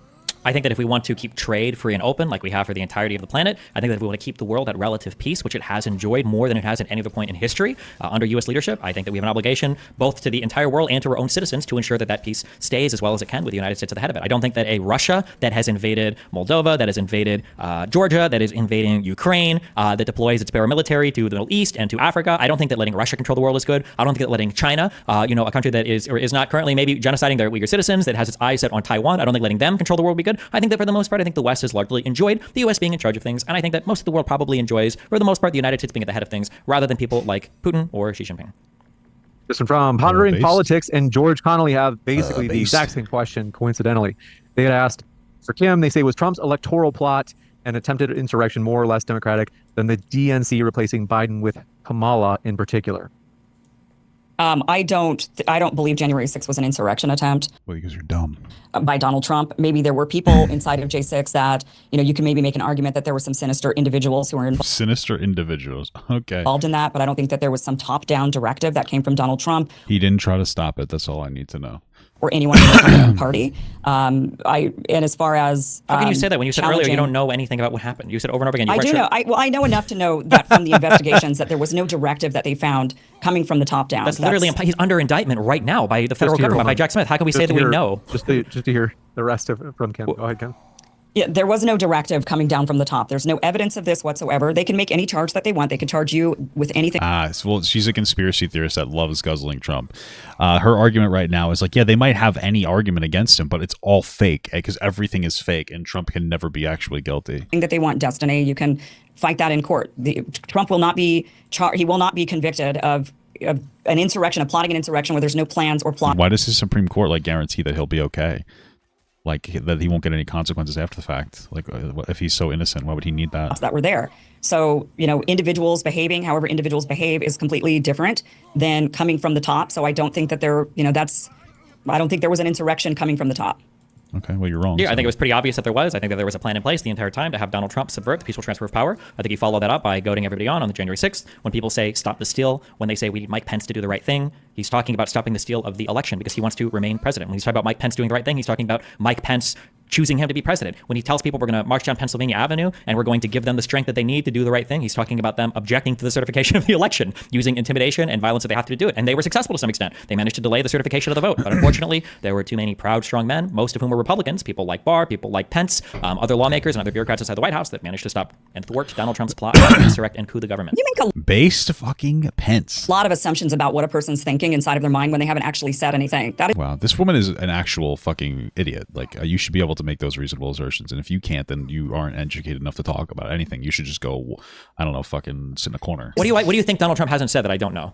Well, he never said go down there and stop them and do all. He said we're going to go down there and peacefully protest. That's what he actually said. You then want to put something else in his mind and in his mouth, just like you. Yeah, I mean, if I don't even know how to interact with this. I mean, this motherfucker literally didn't do anything to stop it. I don't. What's your argument with that?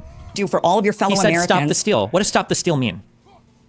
They believed that the election was stolen. Okay, that is something that is fine for a person to believe. Okay, and if you think the election was stolen, and if you think the election is stolen, and you send a ton of people down to the Capitol building where they're certifying protest, why would you peacefully protest a stolen election? That's what he said. No, he didn't say. He said, "I know you're going to go peacefully protest." And we're going to peacefully protest. He didn't say that. No, you're putting words in his mouth. He never said that quote. You just invented that quote. Then you tell me the words that he said when he said, "Go down there and violently take it." No, he said we need to fight like hell. You need to fight like hell. You're going to lose your country. He said we need to give these weak Republicans, something to fight for. We need to give them a backbone. We need to help the strong ones. They're going to help us. He made these statements over. I read you 20 statements that he made. It was an hour speech. Destiny, you make things up. Well, he's the one under federal indictment. People are thinking. You make things up about what people are saying. You're making it up. I haven't made up a single thing. You just made up a quote from land. What fantasy land? You need to focus on facts. I am focusing on facts. I do focus on what people say. You're the one that you didn't even know what the legal theories were that you were purporting earlier today. Support RFK Jr. just hateful. They hate the country. Yeah, a lot of them do. They do. Absolutely. 1,000,000%. Look, you're just making stuff up. What am I making up? You haven't said a single thing I'm making up.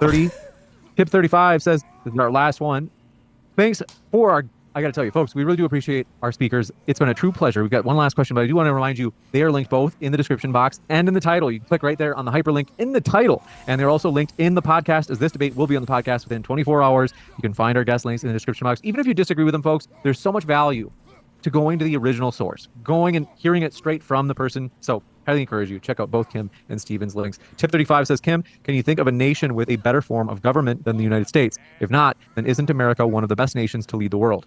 Yes, the United States is the best country on earth, and there is no other country with a better system than ours, and that is why we have to protect it. And this doesn't make any sense because you're sitting here talking about how we don't have any obligation to do anything. She doesn't realize, like, yeah, we're the best country. Why would we want to pass this on? Why would we want to pass this perspective on and like have other people be able to live as free as us? and we have to strengthen it, and we have to constantly work. And part, like our entire, like a huge part of our country centralizes on the idea that like we should be helping other people and spreading our perspective On our democracy, otherwise we can easily lose it. We cannot take it for granted. We have to understand that our system is delicate, that it is to be cherished, and it has to be protected. And that means democracy must be protected at all costs. And if democracy needs to be protected at all costs, then why wouldn't you be in favor of us helping other countries preserve their own democracy as well? yeah, I do believe that America is the greatest country on earth, and we have the best system on earth. Then why wouldn't we want to maintain that system? Thank you very much. Folks, want to say thanks so much for Fucking coward. tuning in. Click on Fucking Kim's and Steven's links. Hear it coward. straight from them. Yourself, want to say thank you very much, Steve and Kim. It's been a true pleasure to have you tonight. Thank you very much. I'll be back in a moment, folks, so stick around. I have a fucking post-credit kidding me? scene about upcoming debates. Be right back. Thank you both very much. It's been a true pleasure to have you tonight. Yeah, thanks a lot. I'll talk to you Thank later. you. Have a good night. All right. Okay, well, that was cringe. Great end to I'm that. gonna be hella mad about that one for a while. Oof. I want to listen to more of this actually. Okay, well, good job. We did that one.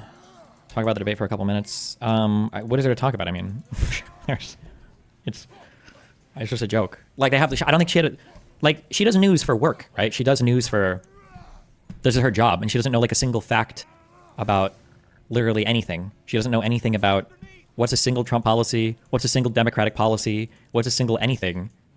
She has no idea. Yeah, just yeah. All right. Very interesting outro. Incredible stuff. That's all I could say.